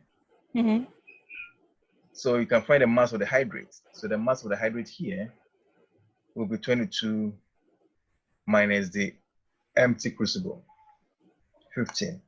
So here we expect to have 7 grams of the hydrate, right? Now when you come here, now the dry one here, that's the dry. Okay. So you have to take out the mass of the empty crucible, then have the mass of the dry mass here. So it's 18 minus 15. So we expect this to be, that's 3 grams. That'll be the mass of the, what do you call it? Of the dry version. And the question is what? How much water? No, it doesn't. It doesn't tell me that. It says the following data were obtained for the heating of a hydrate. That's what that's what it is. And then it just gives me those 4 A through D options. That's it. Okay, but I think the question should say what is the mass of the water? Oh, it should say that, but it doesn't. Okay, so what is the mass of the water? Yeah, you should say what's the mass of the water, you know, in the substance. But once you dry this up, the water. So then you add it together? You have to subtract. Oh, 7 from 3? 7 minus that, yes. So it'd be 4 grams? 4 grams would be the mass of water, and that was given up. Okay. And then there's one, yeah, that's 2 more, and then that's it. That's how the question should be, mass of water. Oh, it should have, yeah, it doesn't ask what is the mass of the of the water. It doesn't. So I have to fix on that question. So the next one is modern day giraffes. But that's, well, hold on for a second. Oh, sure. For a second. All right. So, but there's a quick way of doing this problem. A quick way, even without going through all what I did here. This is like a theoretical approach in what actually you do in the lab. But a quick way to find the mass of the water in the hydrate. Okay, you can just go here. 22 minus 18. Right, if you subtract this, it gives you the mass of the hydrate. It'll give you the mass. Yeah, because that takes into consideration the empty crucible. It's already like takes care of it. Right. No, that's. So the mass of the hydrate with the crucible minus the dry, when dry for the water, and then the dry version. If you subtract that, it gives you the mass of water that was given off. So that's a quick way to do these problems. Okay, good. Yes. All right. Good. Okay, so the modern day giraffe appears to have longer necks than their ancestors. Okay. Lamarck would explain this phenomenon by his theory of A, natural selection, B, mutation, C, survival of the fittest, D, use and disuse. Okay, so Lamarck that those are some of the theories of evolution. Mhm. So he has to, he talks about use and disuse. Oh, Use and disuse. It's like if you use it, you right. use If you don't it, use it, you don't use lose it, it. you lose it. Exactly. Oh, okay. So So then the giraffe said, he said the giraffe, they has a longer neck than the ancestors. So yeah, they the start stretching ancestors their neck didn't to use get food. So the more they use it, the more the muscles, the it. muscle developed.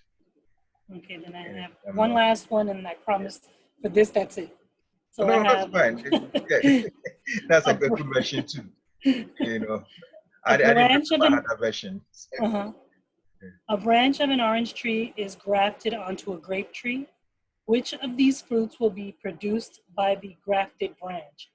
A, oranges only. B, grapefruits only. Both oranges and grapefruits. D, a hybrid with characteristics of both oranges and grapefruits. I would Okay. say D, a hybrid. Okay, I want somebody else to try that question. That's a question that I always like. That's the last question I always ask in class. Usually, that's a version I usually like to use. The version you have, have it. So that's a good question. I always take a poll on that one. Oh, okay. You took a Yes. pool on the last one? Okay. Yeah, the last one. So I said Anybody? a hybrid of both characteristics, but Okay, it's a hybrid. Anybody? So what she read, you have like already. So let me make it simple here. Then you graft orange, right? mm-hmm. So this orange here, and then the other one is for grape. It's right onto a branch of an orange tree is grafted onto a grape tree. Okay, so this So is the tree is a grape tree, but it's the orange is grafted onto the grape tree. okay. So this is an orange graft to that. Okay. Right. So the question is, what kind of fruit would this orange part branch Right. here? Will be produced by the grafted branch. Okay. Any other person to give an answer? What you think? She gave her opinion, and anybody? I want to hear from somebody else. Any person? What kind of fruit would this bear?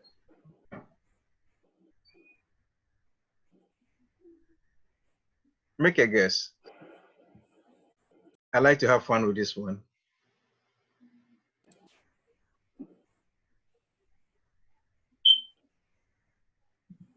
No guess. All right. So the answer is it will always bear orange. It'll always be orange. Always Okay. bear orange. All right. So it's a like bears like. All right. Like bears like. So this will always be orange fruit. It's not going to change.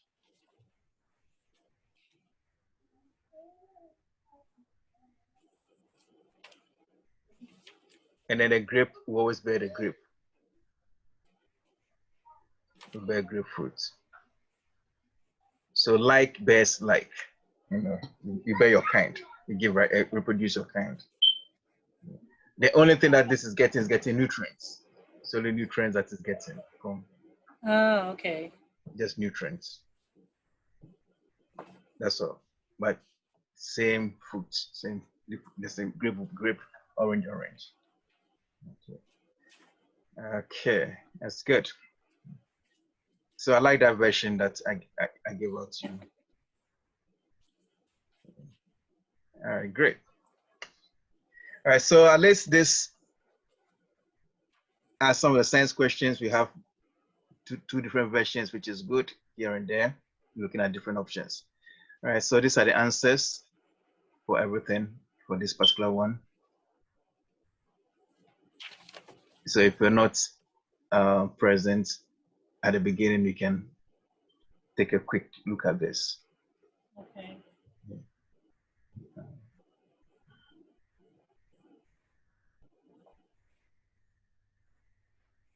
Okay, good.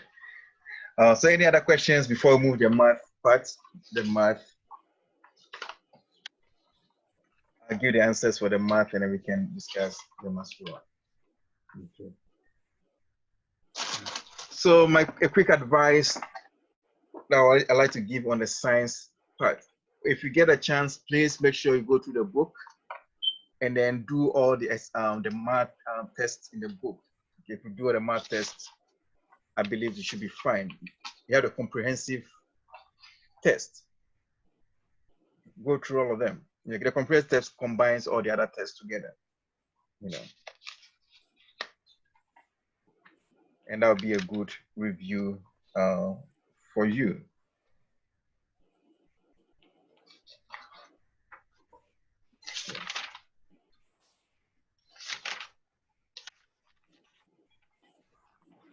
Okay. All right, so now let's look at the math section. So let me know if you can see the math. I'm sharing the screen for the math now. So, do you all see the math? Yes. Okay, good. I hope it's a version that you have. Hopefully. Okay.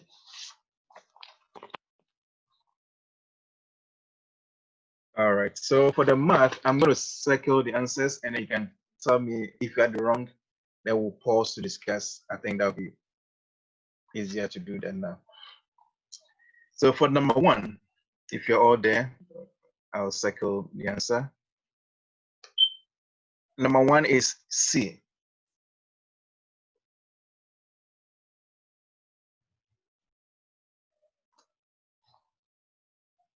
If you didn't get it right, you can just pause us. Okay. So for this one, you can use proportion. All right, proportion. 5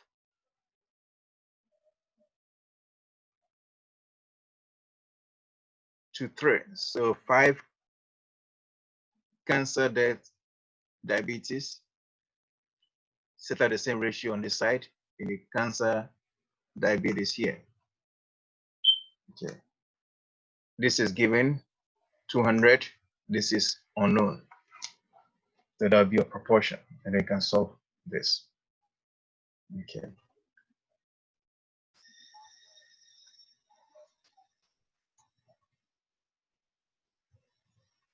So if you do a cross product, you should get the answer. 5x is equal to 3 times 200, and then divide. So you should get 120.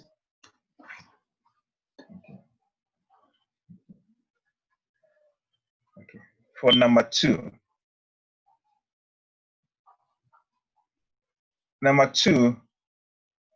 the answer is A. Answer is A. Right. So you know the daily cost, and the increase is 15% increase. So the first thing you have to do is to find 50% increase of this number, right? 50% of 220. So if you work with decimals, that would be 0.15 times 220, since you're allowed to use a calculator, so you can work that out. And then that gives you 33. Because of the increase, you have to add on to the original. So it's 220, add 33 to this, and you should get the answer, 253. Okay.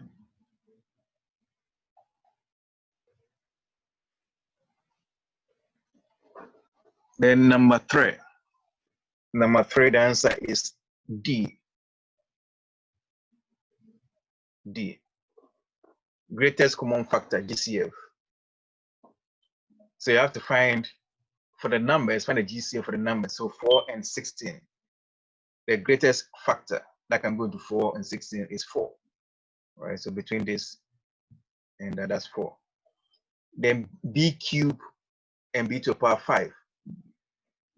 You choose the one with the smallest exponent. So it means this one will be part of the GCF. D squared and D. D squared and D. D is the one that has the smallest exponent, so that will be part of the greatest common factor. And then F and F cube. F smallest exponent, so to part of the greatest common factor. So that's why it's D. Okay. Then number 4, the answer is 16. 16. So if the perimeter of a rectangle is 48, the rectangle's width is 8. Let's find the length. So you have to remember the formula for perimeter of a rectangle is 2 times the length plus 2 times the width. Twice the length plus 2 times the width.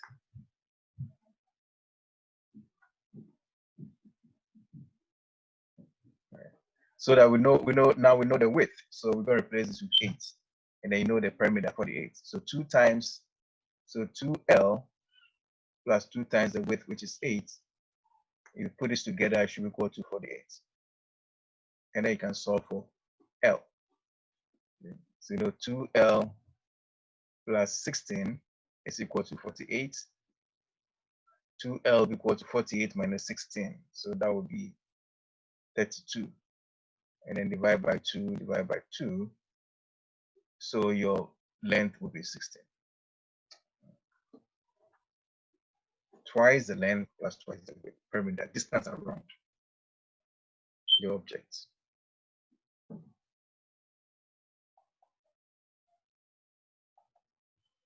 For number 5, the answer is B. Answer is B. Okay. So it says you have 250 ml of alcohol. This is combined with 450 ml of water. What is the percentage of alcohol in the resulting solution? All right. So think about this as like this. You have water. This is 450, and then alcohol 250. So you need to find a total volume first. So the total volume here will be 250 plus 450. So that gives us 700 ml. Okay. So what percent or does the alcohol form out of this? Okay, so the percentage, you have 250 of alcohol out of a total volume of 700. Okay. Then you change this to percentage. So if I multiply this by 100, then it gives me the percentage. So cross out zeros. All the zeros you can cross out. So you have 7 into 250. So that gives us 35.71%. So to one decimal place was B. Yeah. So the alcohol forms 24% of the total volume. That's what the question is trying to ask you.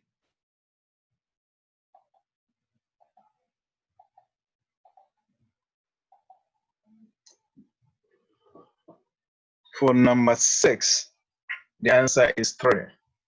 So that is C. C.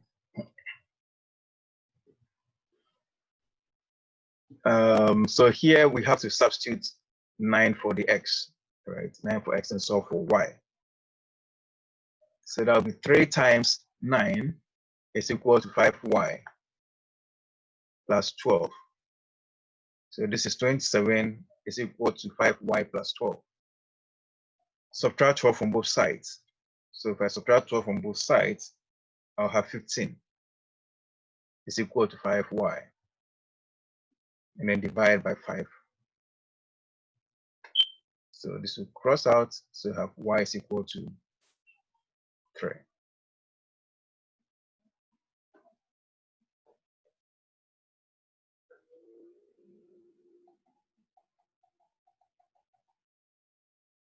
Okay. All right, so for number 7, so that one, the answer is A. A for the one.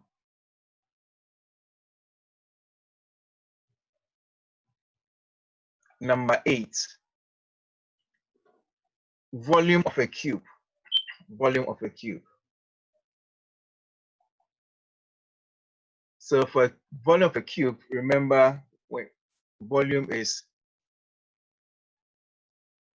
equal to the area times height, right? Area times height.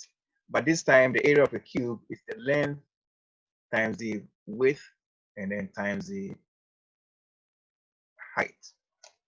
Because the area is length times width. Okay. So length times width times height gives us the volume. So you have to multiply all these numbers. So if you multiply all that, 13 times 14 times 6. So that will give us 1092 centimeters cubed.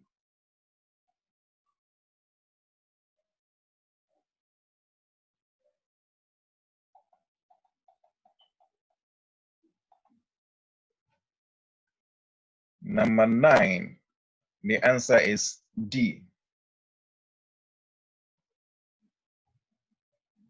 D. So working with fractions, adding fractions. We said that to add fractions, you need the LCD. You always need the LCD. So write each fraction as a equivalent fraction. LCD here is 20. So I can rewrite this as 3 LCD of 20.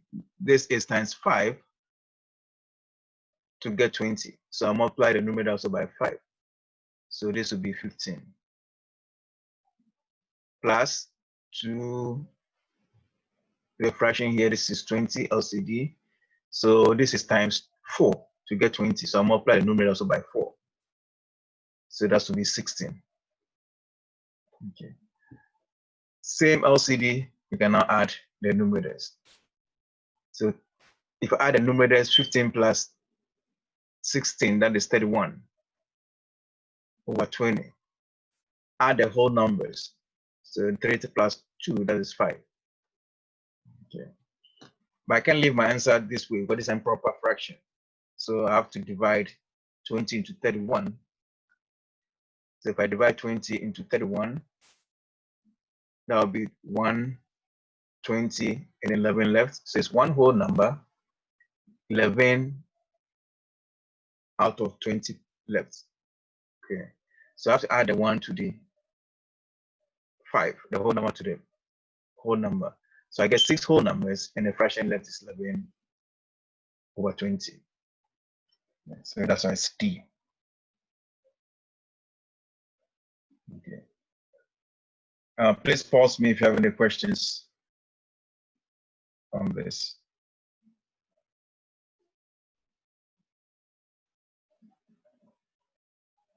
Okay.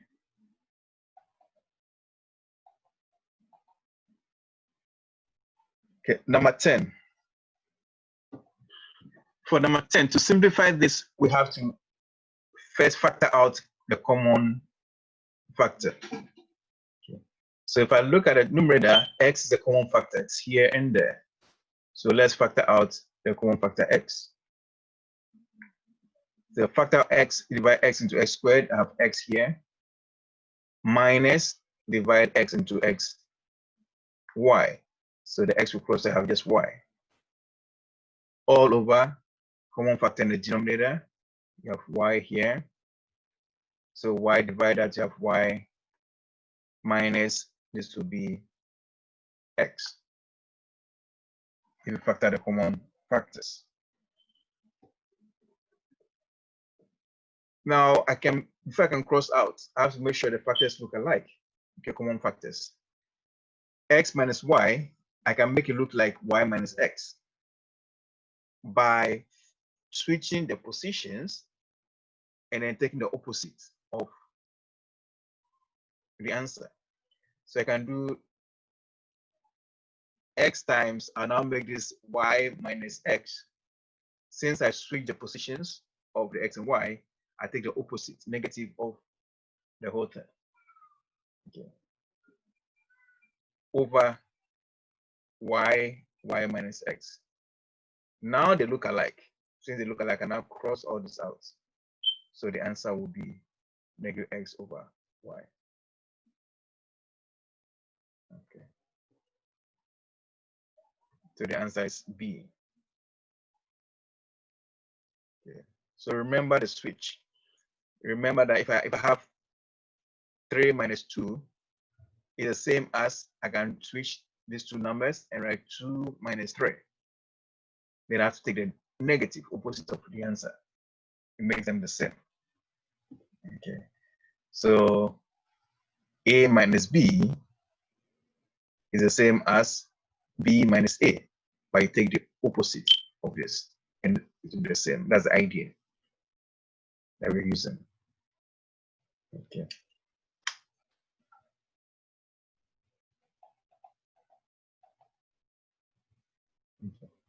Number 11 is percentage problem. Percentage. So you say what percent of 85 is 5? What percent?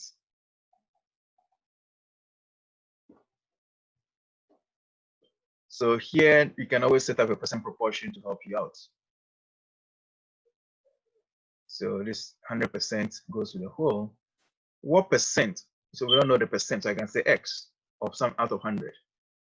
Of 85, of is the base, so 85. Is a portion, so that goes here, 5 out of 85. Okay, so that's a percent proportion, and then you can do your cross product. So 85x is equal to 500, and then divide by 85, and then we can get to x. So the x, if we do that, your x will be equal to 5.88%. So D.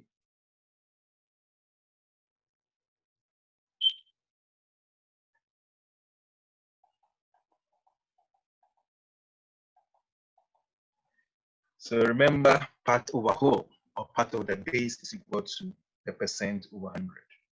Okay, for percentage problems.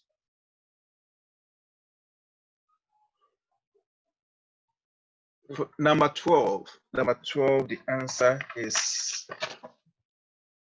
C. Answer is C. So you can work backwards, as I said, for this question. You plug in, and you should satisfy both equations. C. Okay. If you try the other ones, it will not work out. So here, if you do 4 times 8 plus 2 times -4, should be equal to 24. Yeah. So this 32 minus 8, 24. So this is correct. 24, 24. So correct for this, if you put it here, it should be the same. It's correct to 3 times 8 plus 2 times -4 should be equal to 16. 24 minus 8 should be equal to 16.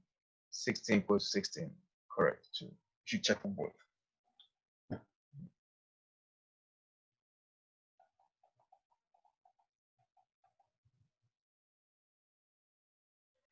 Number 13, the area of a triangle. So work with area of a triangle. So you have to remember the answer here is 150. So remember, area of a triangle is half base times the height. Half base times height. So 1/2, the base is 20, the height is 15. Okay. Half of 20, that is 10. 10 times that's 150 centimeters squared. So as I said, the units are very important because sometimes you can have maybe 150, not 150, but the unit will be a cube or centimeters. You have to watch out the unit. Area is square units. Okay.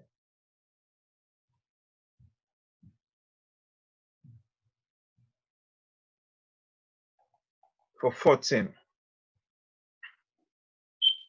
we talk about similar rectangles. So similar rectangles. So similar rectangles for this question, 14, the answer is 20. So if you have 20, that's correct. Answer is 20. Okay. So think of the similar triangles or rectangles with the rectangles here. This is 9, and the length is 15. And then you have another one, which is bigger. Width is 12. The length is unknown. And when we find the missing length. So you can use a proportion approach, right? The ratio of the sides. So if I take the ratio of the width to the length, 9 to 15, got a small one here. Ratio of 9 to 15 should be the same as take the ratio of the same thing, the width to the length here. Width, so 12 to x. And then you can solve for x. So we have 9x is equal to 15 times 12. And then divide by 9, divide by 9. Okay. Cross out, and then she come up to 20. Okay. Then number 15.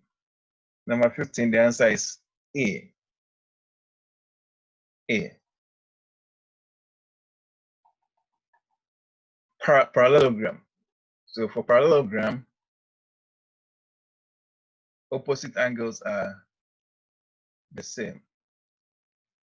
Okay, the parallel sides. So this is parallel to that. This is parallel to this side.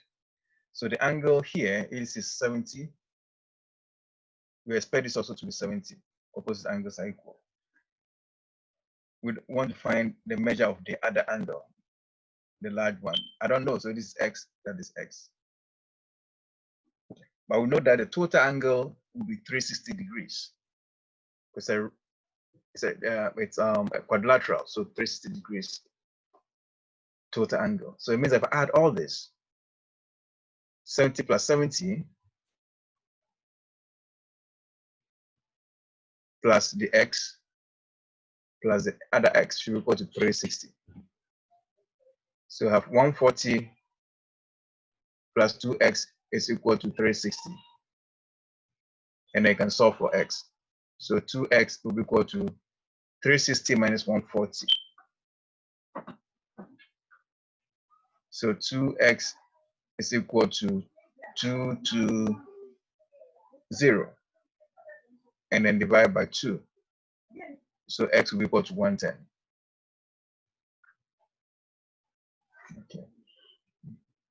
So in other words, add the two angles, so 70 plus that's 140, subtract from 360, and then divide what you get by 2 to get the answer.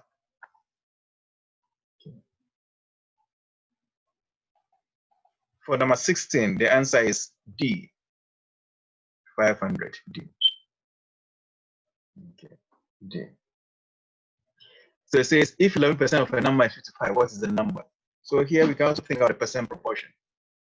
Okay, the percentage is given. So 11 out of 100 of a number. I don't know the number, so like the base is x unknown. Is that's the part, so 55 that goes here, and I can solve this proportion. Okay. So do the cross product. 11 times x is equal to 55 times 100, so that'll be 5500, and divide by 11.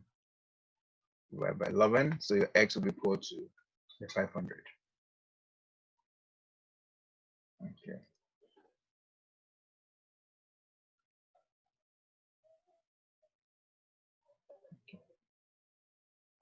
All right, so number 17. Number 17, the answer is D. Answer is D. Yeah. I know we did this question last time. So the first thing you have to do is to the average feeding. The average. So you can use the average to find the total ounces for all the feedings. Good. So the total for all the feedings will be 7/1/4 times 4. 4 times 7/1/4 gives us the total of all the 4 feedings. So to multiply this out, change to improper fraction, it's 29 over 4 times 4. I can put 4 over 1. So I have 29 ounces as the total ounces for all the 4 feedings. We know 3 of them. 3 of them have been given, right? So I can find the total for the 3 feedings. So total for the 3.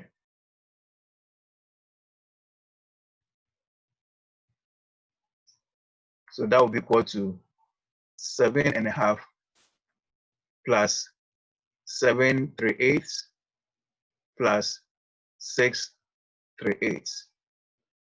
You have to add all this up. So if we add this up, before I can do that, I need the LCD. So the LCD is 8. So I have to write each of them the LCD of 8, the fractions. So this is times 4 to get 8. So I'll multiply this by 4. So it's 4 out of 8 plus 7/3/8. This remains the same. And then this is also 6/3/8. So it remains the same. If I add all this up, the fraction 7 plus 3 is, sorry, 4 plus 3 is 7. 7 plus 3, that will be 10. So I have 10 over 8 for the fraction. And then 7 plus 7 is 14. 14 plus 6, that is 20. Whole number is 20. Okay. Can reduce this to lowest terms. This is the same as writing 20. This is 5 out of 4. But this is improper fraction. So I can change to a mixed number. 5, this 5 over 4 is the same as 1 whole number. 1 whole number, 1 out of 4. So I have to add a 1 to the 20. So that I now have 21/1/4 ounces as a total for the 3 ounces. Okay. So if I subtract this from the total of the 4 feedings, it will give me the answer for the 4th one. So 29 minus 21/1/4. Then I'll get the answer for the 4th feeding. Okay. So to do this, I'm going to create a fraction out of the 29. Okay. So I'll borrow 1 from 29. So I'll end up with 28 whole numbers left. The one that I borrow is in terms of the denominator. So it's 4 out of 4. And then take out 21/1/4. 4 minus 1, that is 3 out of 4. And then 28 minus 21, and that is 7. So 7/3/4. Yeah. So this question, as I said, involves many parts. So multiplying fractions, adding fractions, and subtracting. So it's a good question to use to practice your skills on fractions. Okay.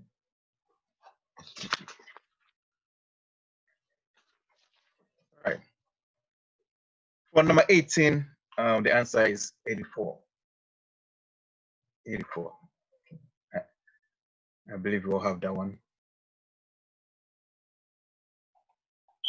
You can just use normal arithmetic, or you can use proportion if you want to. Yeah. If you're using proportion, they have to make sure the minute is in seconds. All right. So that would look like 21 beats to 15 seconds. Set at the same ratio. How many beats? You don't know X beats out of 60 seconds if you have to use proportion. Okay. Number 19, that should be straightforward. So that is C. 20 also should be straightforward. Number 20 is C.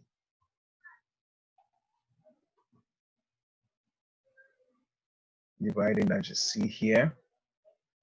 21 dividing 6 by 7 to get a decimal, 3 decimal places. So that should be B. You should get B here. 22 22 should be A. All right, so it's a recipe requires 3 1/4 cups of non-fat milk. The person already has 3 3/4 cups. How much more is needed? How much more is subtraction? You have to subtract how much more. Okay, so you have to do 3 1/2 minus 3/4. You need LCD subtractions in LCD. So LCD here will be 4. So write each of them with number 4. This is times 2 to get 4. So multiply the numerator by 2. So this is 2.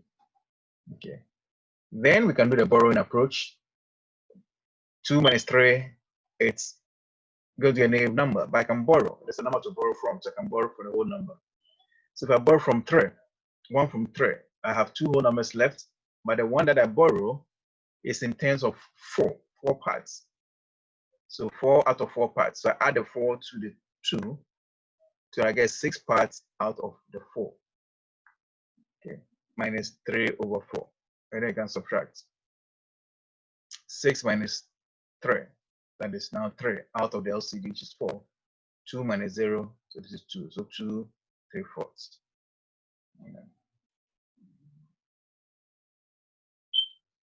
Then the 23 is 14. 23 is 14. Here you can use proportion 2. 9.5%. So this is 9.5 out of 100 that the percent is given. Then you have to figure out your part and whole. For every 150 adults. So here, the adults. So remember, this is people who have the condition, right? Condition, and these are adults. So those who are the condition, we don't know. The number of adult givens is 150. So that's the base is 150. Okay. So that's the percent proportion to use.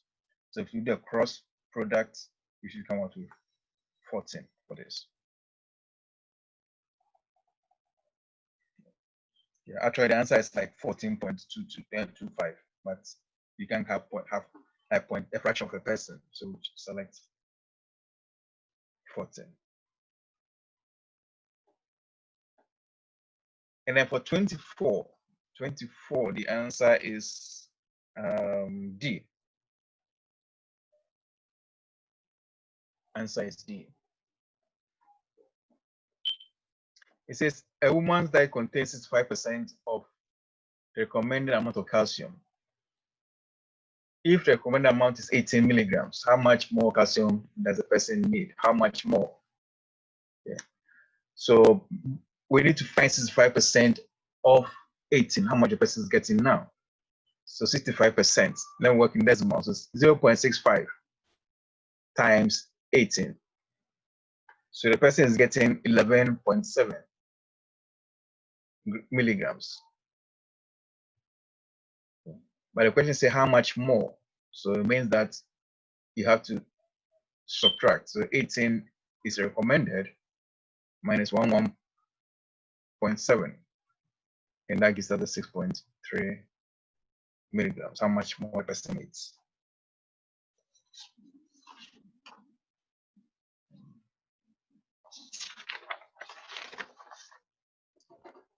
Okay.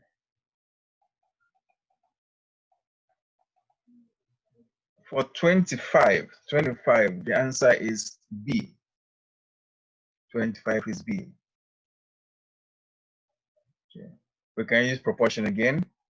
6% sales tax was this. So it means the 6 is equivalent to the 3.54. So the tax, 6%, 6 out of 100. The tax that is charged, which is 6 out of 100, corresponds to 3.54. What is the cost of the book? So that goes to the 100% original cost. Then you do the cross product, then it should come out to 59.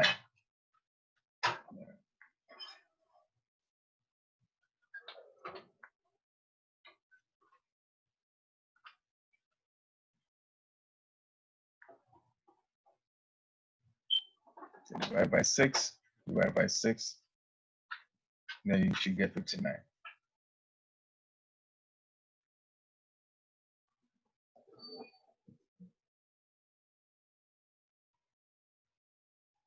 Twenty-six. The answer is B. B. So that's also a proportion. You can use percent proportion.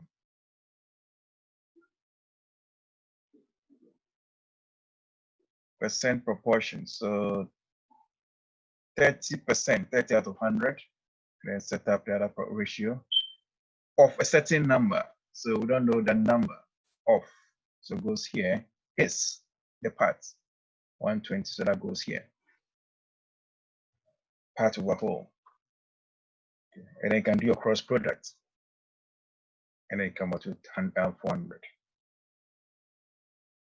30x is equal to 100 times 120 divided by 30 divided by 30. So your x will be equal to 400.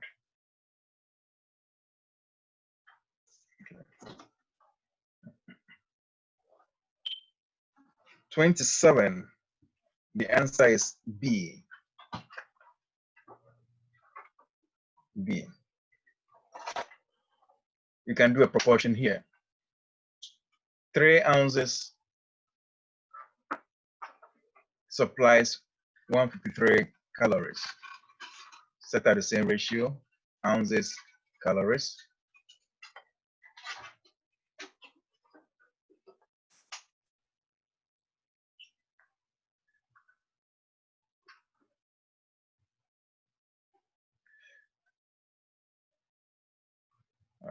Give me a second, my pen is not writing, I don't know why.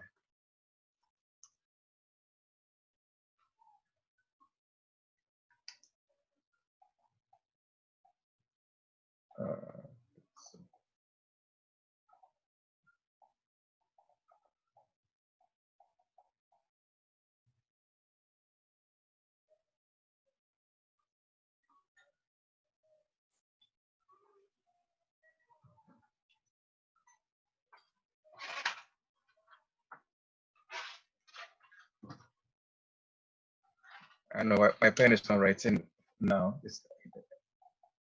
Let's wait for some few seconds and see what happens.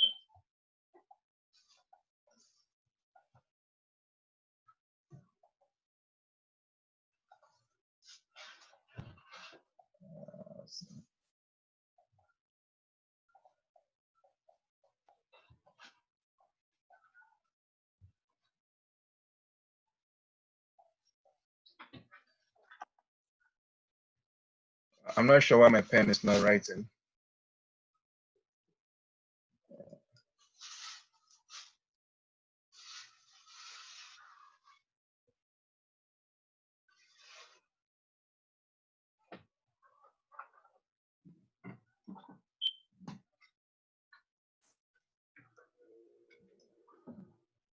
Okay.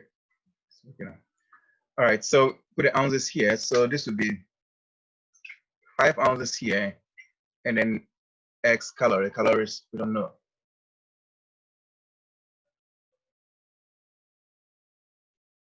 Okay. So if you do the cross product, then we come out with 255. 255. 3x is equal to 153 times 5 divided by 3 divided by 3. So x is equal to 255.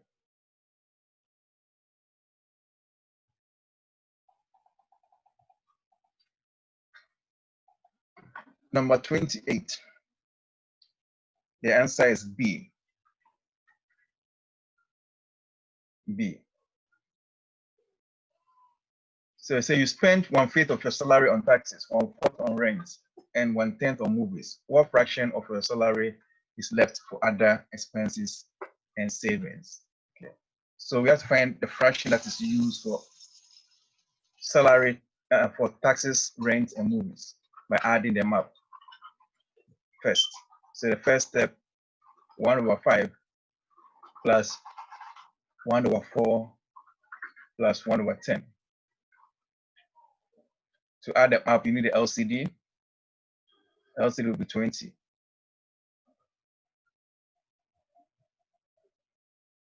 So 20 is the LCD. So this is 5 times 4 gives you 20. So multiply the number by 5 by 4. So that's also 4. This is times 5 to get 20 in the numerator, in the denominator. So multiply the numerator by also 5. So this is 5. And then 10 is times 2 to get 20. Multiply the numerator by 2. So this will be 2. So if I add all this up, 4 plus 5, it's 9 plus 2. That'll be 11 over 20. So this is the total fraction used for all the rent, taxes, and movies. We want to find what fraction is left, amount left. So amount left, that means you have to subtract from 1. For one whole number, it's the entire salary. Okay. In other words, it's 20 out of 20. So you have to subtract 11 out of 20 from 1. Okay. This is 20 out of 20. So that means that you have 9 out of 20 left. Okay. Because this is the same as 20 out of 20 minus 11 over 20. Okay. You have 20 parts, take 11 out, you have 9 left. All right. Okay, number 29. For 29, the answer is A. 29 answer is A. Say 65% of a student body passed a math examination. How many students did not pass? So you can find the number of students that passed first. So those who passed 65% of 2,000. So I can write 0.65 times 2,000. So that'll give me 1,300. So this is those who passed. Those who passed. But I want those who did not pass. So I have 2,000 minus 1,300. So it means 700 did not pass.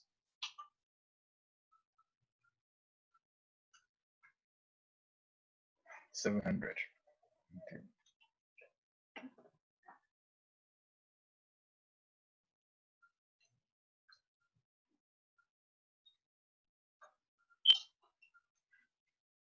Okay.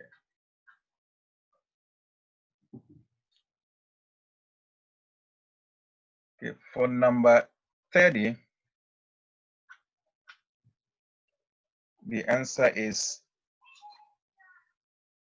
A. Answer is A. So for this question, you have to combine the like terms.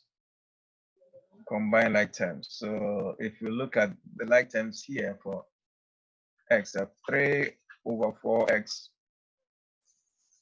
plus, sorry, this minus here.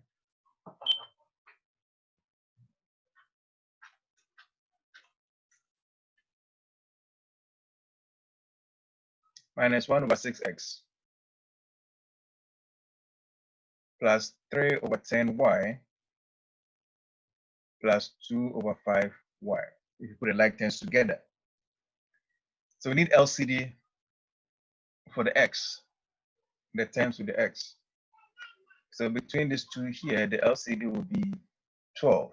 So I'm going to write this with 12 at the LCD and then 12 at the LCD here.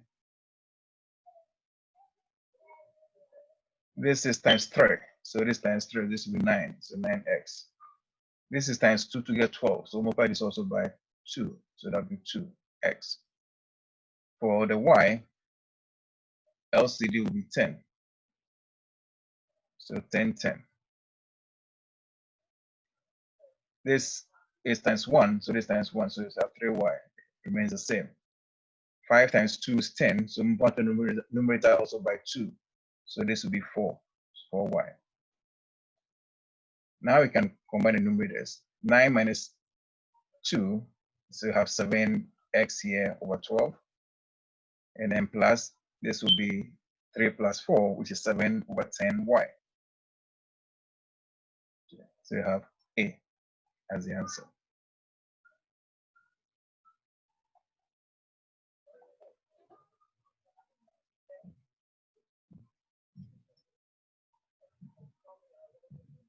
31. Say if 1 quart equals 0.9 liters, how many quarts are there in 15 liters?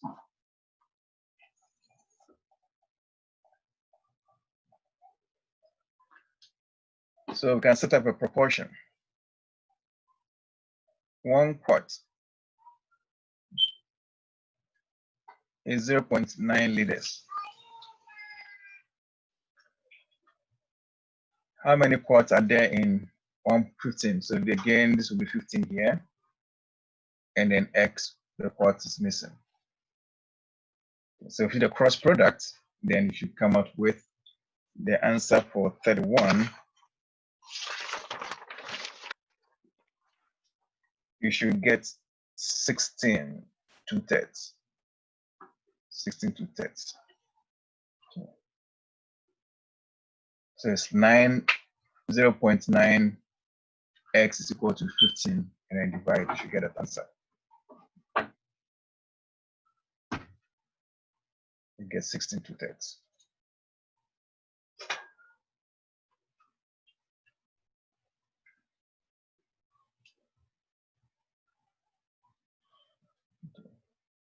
Um, 32, the answer is, there's some error in 32. So this one, the answer is not here. The answer is 23 2/3. This is equal to 23. So 2/9. 2/9. This should be the answer. It's not here. So please fix that.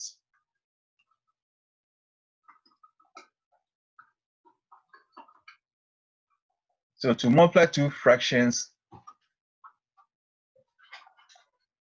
of two mixed numbers, you have to change to an improper fraction. That's the first you have to do. So improper fraction. So 6 1/3. Improper fraction with 3 times 6 is 18. 18 plus 1 is 19. So you have 19 over 3 times 3 2/3 into improper fraction. 3 times 3 is 9. 9 plus 2 is 11. So it's 11 over 3. Okay. So if you multiply this out, you have 209 over 3 times 3, which is 9. And then this will be, if you divide this, you have 23 2/9. 23 2/9. So this is the answer. Missing from the options. Okay, great. Now for 33, the answer is 7. Answer is 7 for 33. 7. Remember, you do a rectangle. So rectangle area is equal to length times the width. Length times width. Now they told you that the length here is 3 times the width. So the length is equal to 3 times the width. So 3W is the length. Okay. So if you plug in here,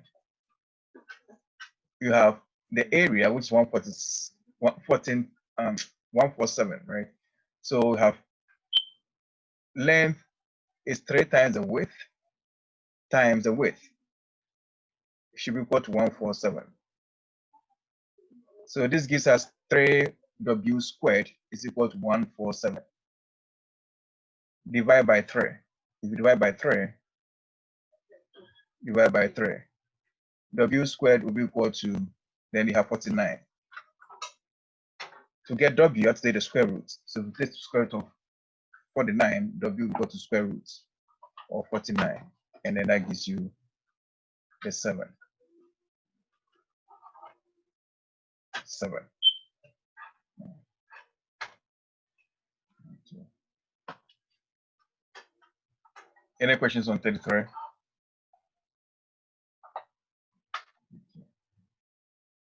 All right. And then for 34, the answer is C. 34, answer is C. C.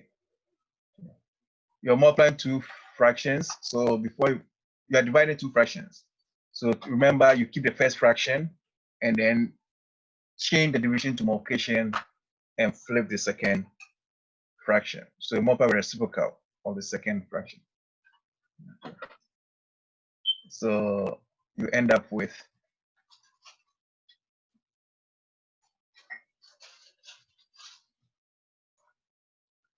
13 x squared y times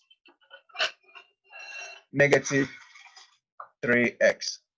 So that's what you end up with. Multiply 13 by negative 3, get negative 39. X squared times x. You add the exponent, so x cubed, and then times this y.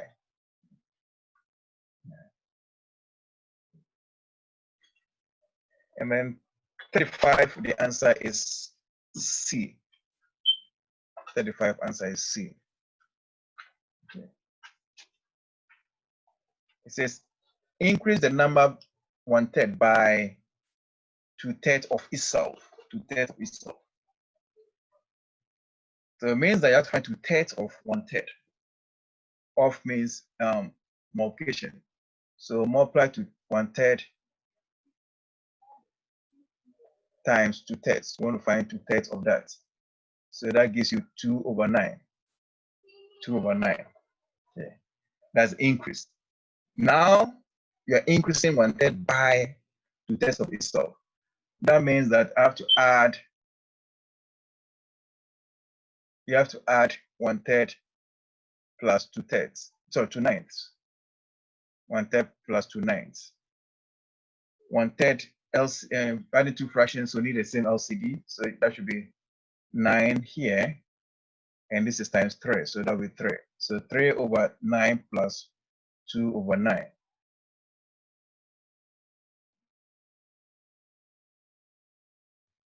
So that will give us 5/9.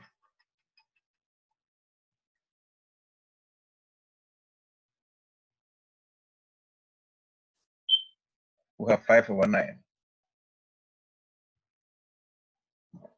So if we change it to decimal, then you should get 0.559. Or if you like, you can even start working decimal. You can change 1/3, once you calculate 1/3 times 2 or 3, one that in, the answer will be decimal form, and then add it to 1/3. You can do it in the calculator.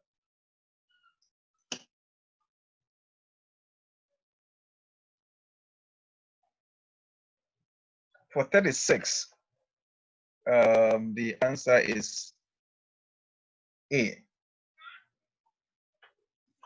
Answer is A for 36. Okay. So it says the use of alcohol amongst military population decreased by 250 soldiers compared to the previous year. This represents a 25% decline in the users. If the military population remains the same, how many soldiers still use alcohol? Okay. So we can use proportion approach here, percent proportion approach. Okay. So 250 soldiers is represented by 25%. So if you set up the proportion, you can say that 250 out of X is equal to 25/100, right? So we need to find the number of soldiers that use the alcohol to begin with, right? But this is a decrease based on the original amount, X. So if we do the cross product over here, so your X will be equal to, so you have 25 times that is equal to 25 times 100 divided by 25. So our X will be equal to, if you do this, you will come out with 1,000. But this will cross out, so you have 1,000. So 1,000 soldiers use the alcohol, the previous year, that's 1,000. But then this decreased by 250. So we have to find the present, the current number of soldiers who use alcohol now. So the current number will be 1000 minus the decrease, which is, and you have 750. 750. Yeah.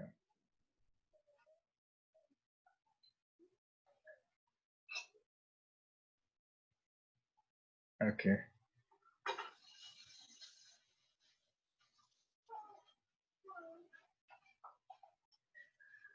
All right.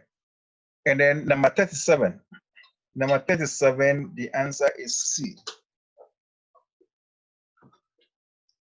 C, the answer for 37 is C.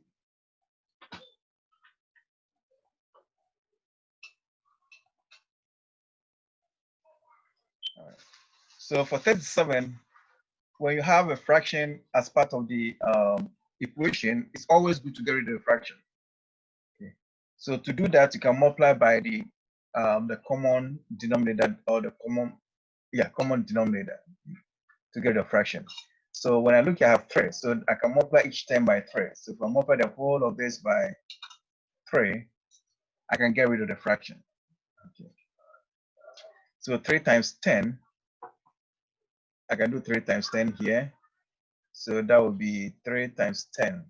That's 30 minus 3 times 2 over 3. So the 3 will cross out, so I have minus 2x is equal to 3 times 25. So that's 75. So if you multiply each term by 3, you can get rid of the fraction. Okay. And then you can easily solve for x. Okay. So you have negative 2x is equal to 75 minus 30, which is 45. And if I divide by negative 2, you come out with negative 22.5. Then number 38, that one should be straightforward. Is A. Sorry, it's B. It's B. So square root of 121, which is 11, divided by 11. So that is 1. Okay. Then 39. The answer is B. Answer is B. Okay. So it says you have 1,500 to live on for 2 months. 1/3 is spent for food and 1/3 is spent on rent. How much is left for other expenses? Right. So we need to find a fraction that is left for other expenses. All right. So to do that, we need to add these two fractions first and subtract from 1. Right. So 1/3 for food. So 1/3 plus 1/4. LCD first, 12 and 12. So times 4 times 4. So this will be 4 here. Times 3 to get 12. So times 3. So this will be 3. So the fraction used is 7 out of 12. How much will be left for other expenses? The fraction left for other expenses will be 1 minus 7 over 12. Okay, the total is one whole number. Okay, so 12 parts. So 12 out of 12. That's the 1. So if we subtract this, that'll be 12 out of 12 minus 7. So this is 5 out of 12 parts. So this is the amount left for other expenses. Okay.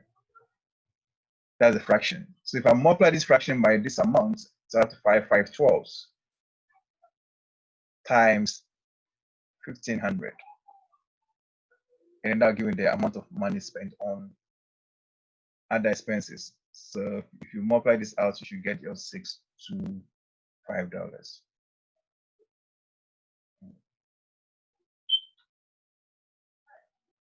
If you want to make any error, then you can put this over 1. You can put it over 1. So multiply horizontally 5 times 1,500 and divide by 12 times 1, which is 12.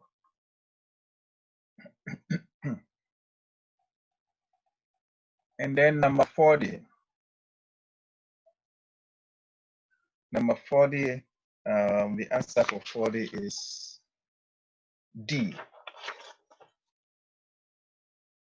The answer is D. So it's if the sum of 3 numbers is 95, and 2 of the numbers are 23 2/3, and 64 3/4. What is the third number? So it means I have to add these two numbers and then subtract from 95. So if you add this up, 23 2/3 plus 65 3/4.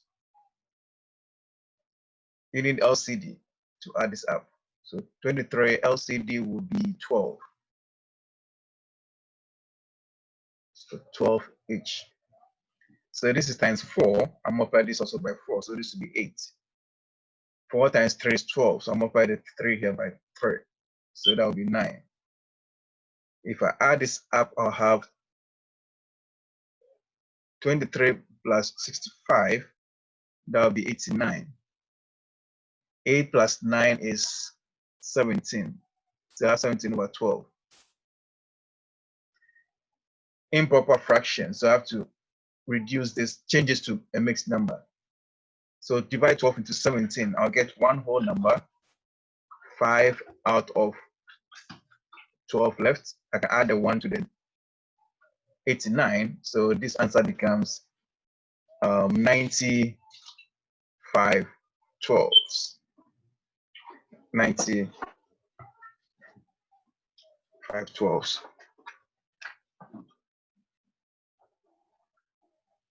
No, sorry, this one is 88 here. 23 plus 65, this is 88. So this should be 8 here. It should be 8. So this should be 89.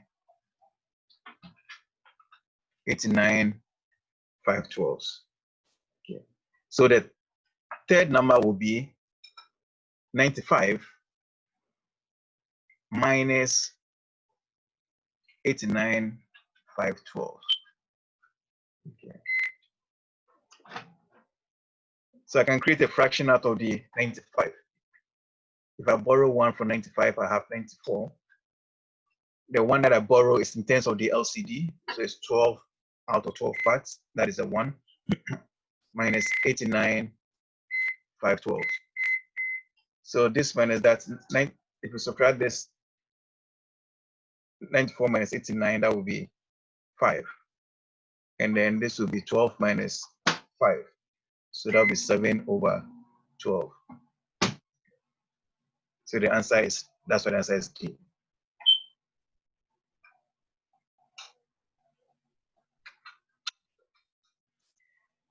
Then 41, the answer is C. The answer is C.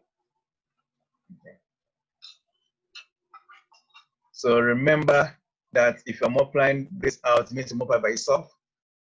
If you can do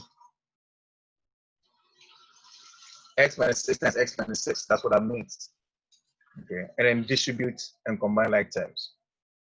X times x, x squared, x times 6, negative 6, negative 6x, then negative 6 times x, negative 6x, then negative 6 times negative 6, positive 36. Combine like terms, they have x squared minus 12x plus 36. Okay. And then 42, the answer is B. Okay.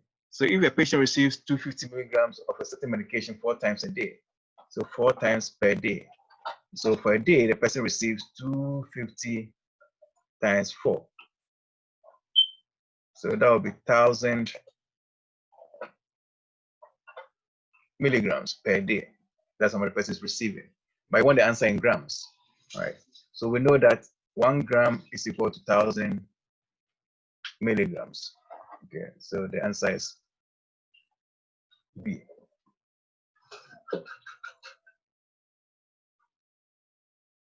And then 43, the answer is 16.3. So this is 16.3 here for 43. So you know the average for 4 numbers is 26. So we can find a total for all the numbers. So the total for all the numbers, total of 4 numbers. will be 4 times the 26. So that's 104 for the 4 numbers. We know 3 of the numbers, so we can find the total for the 3 numbers. So total of the 3 numbers. So it will be 12.5 plus 30.4 plus 44.8. So that gives us 87.7, the total for the 3 numbers. So if I subtract this from the total of the 4 numbers, I'll get a total for the 4th number. So the 4th number will be equal to 104 minus 87.7. And that's what gives us the 16.3 as the 4th number. Okay.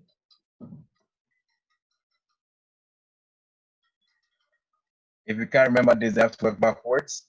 Maybe you have to take each number from each option and add to these numbers and divide by 4 to see if you can get 26. You can approach it backwards from the answers.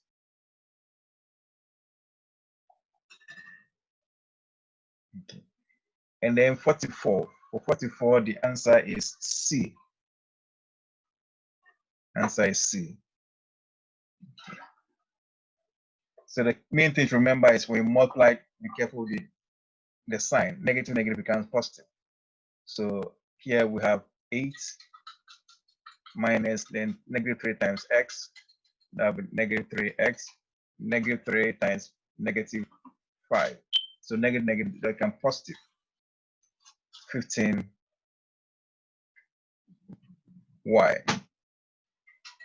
plus 3y. We combine the like terms, they have 8 minus 3x, and then this will be plus 18y, plus 18y. So that's C. And then 45, the answer is 576. 576. So how many 6 by 6 inches tiles will be needed to cover 12 by 12 foot, 12 by 4 foot floor or feet floor? So this is in feet, this is in inches. So you have to be mindful of the units. It should be in the same unit. So we need to find the area of the big floor, the bigger floor. So area here of 12, but we have to change to inches. So I'm going to change 12 foot, the 12 feet to inches. So 12 feet, I multiply by 12, then that will be in inches for this part. Times, change this also to inches. So another 12 by 12 inches. Okay. If I multiply all this, then that will be the area in inches, square inches. Divide this by the small part that I want, 6 by 6. The area there will be 6 times 6 inches, square inches. Okay, and that's inches. Now we can simplify this. 6 here is 1. 6 into 12 will be 2. 6 is 1. 6 into this 12 is 2. So if I multiply all this, I have 2 times 2, which is 4. 4 times 12 is 48. 48 times 12. And then you should get your 576. Yeah. So that's how you approach these problems. Okay. All right, great. So let's pause here. Any questions that you have? Any particular questions? We're going to pause on this.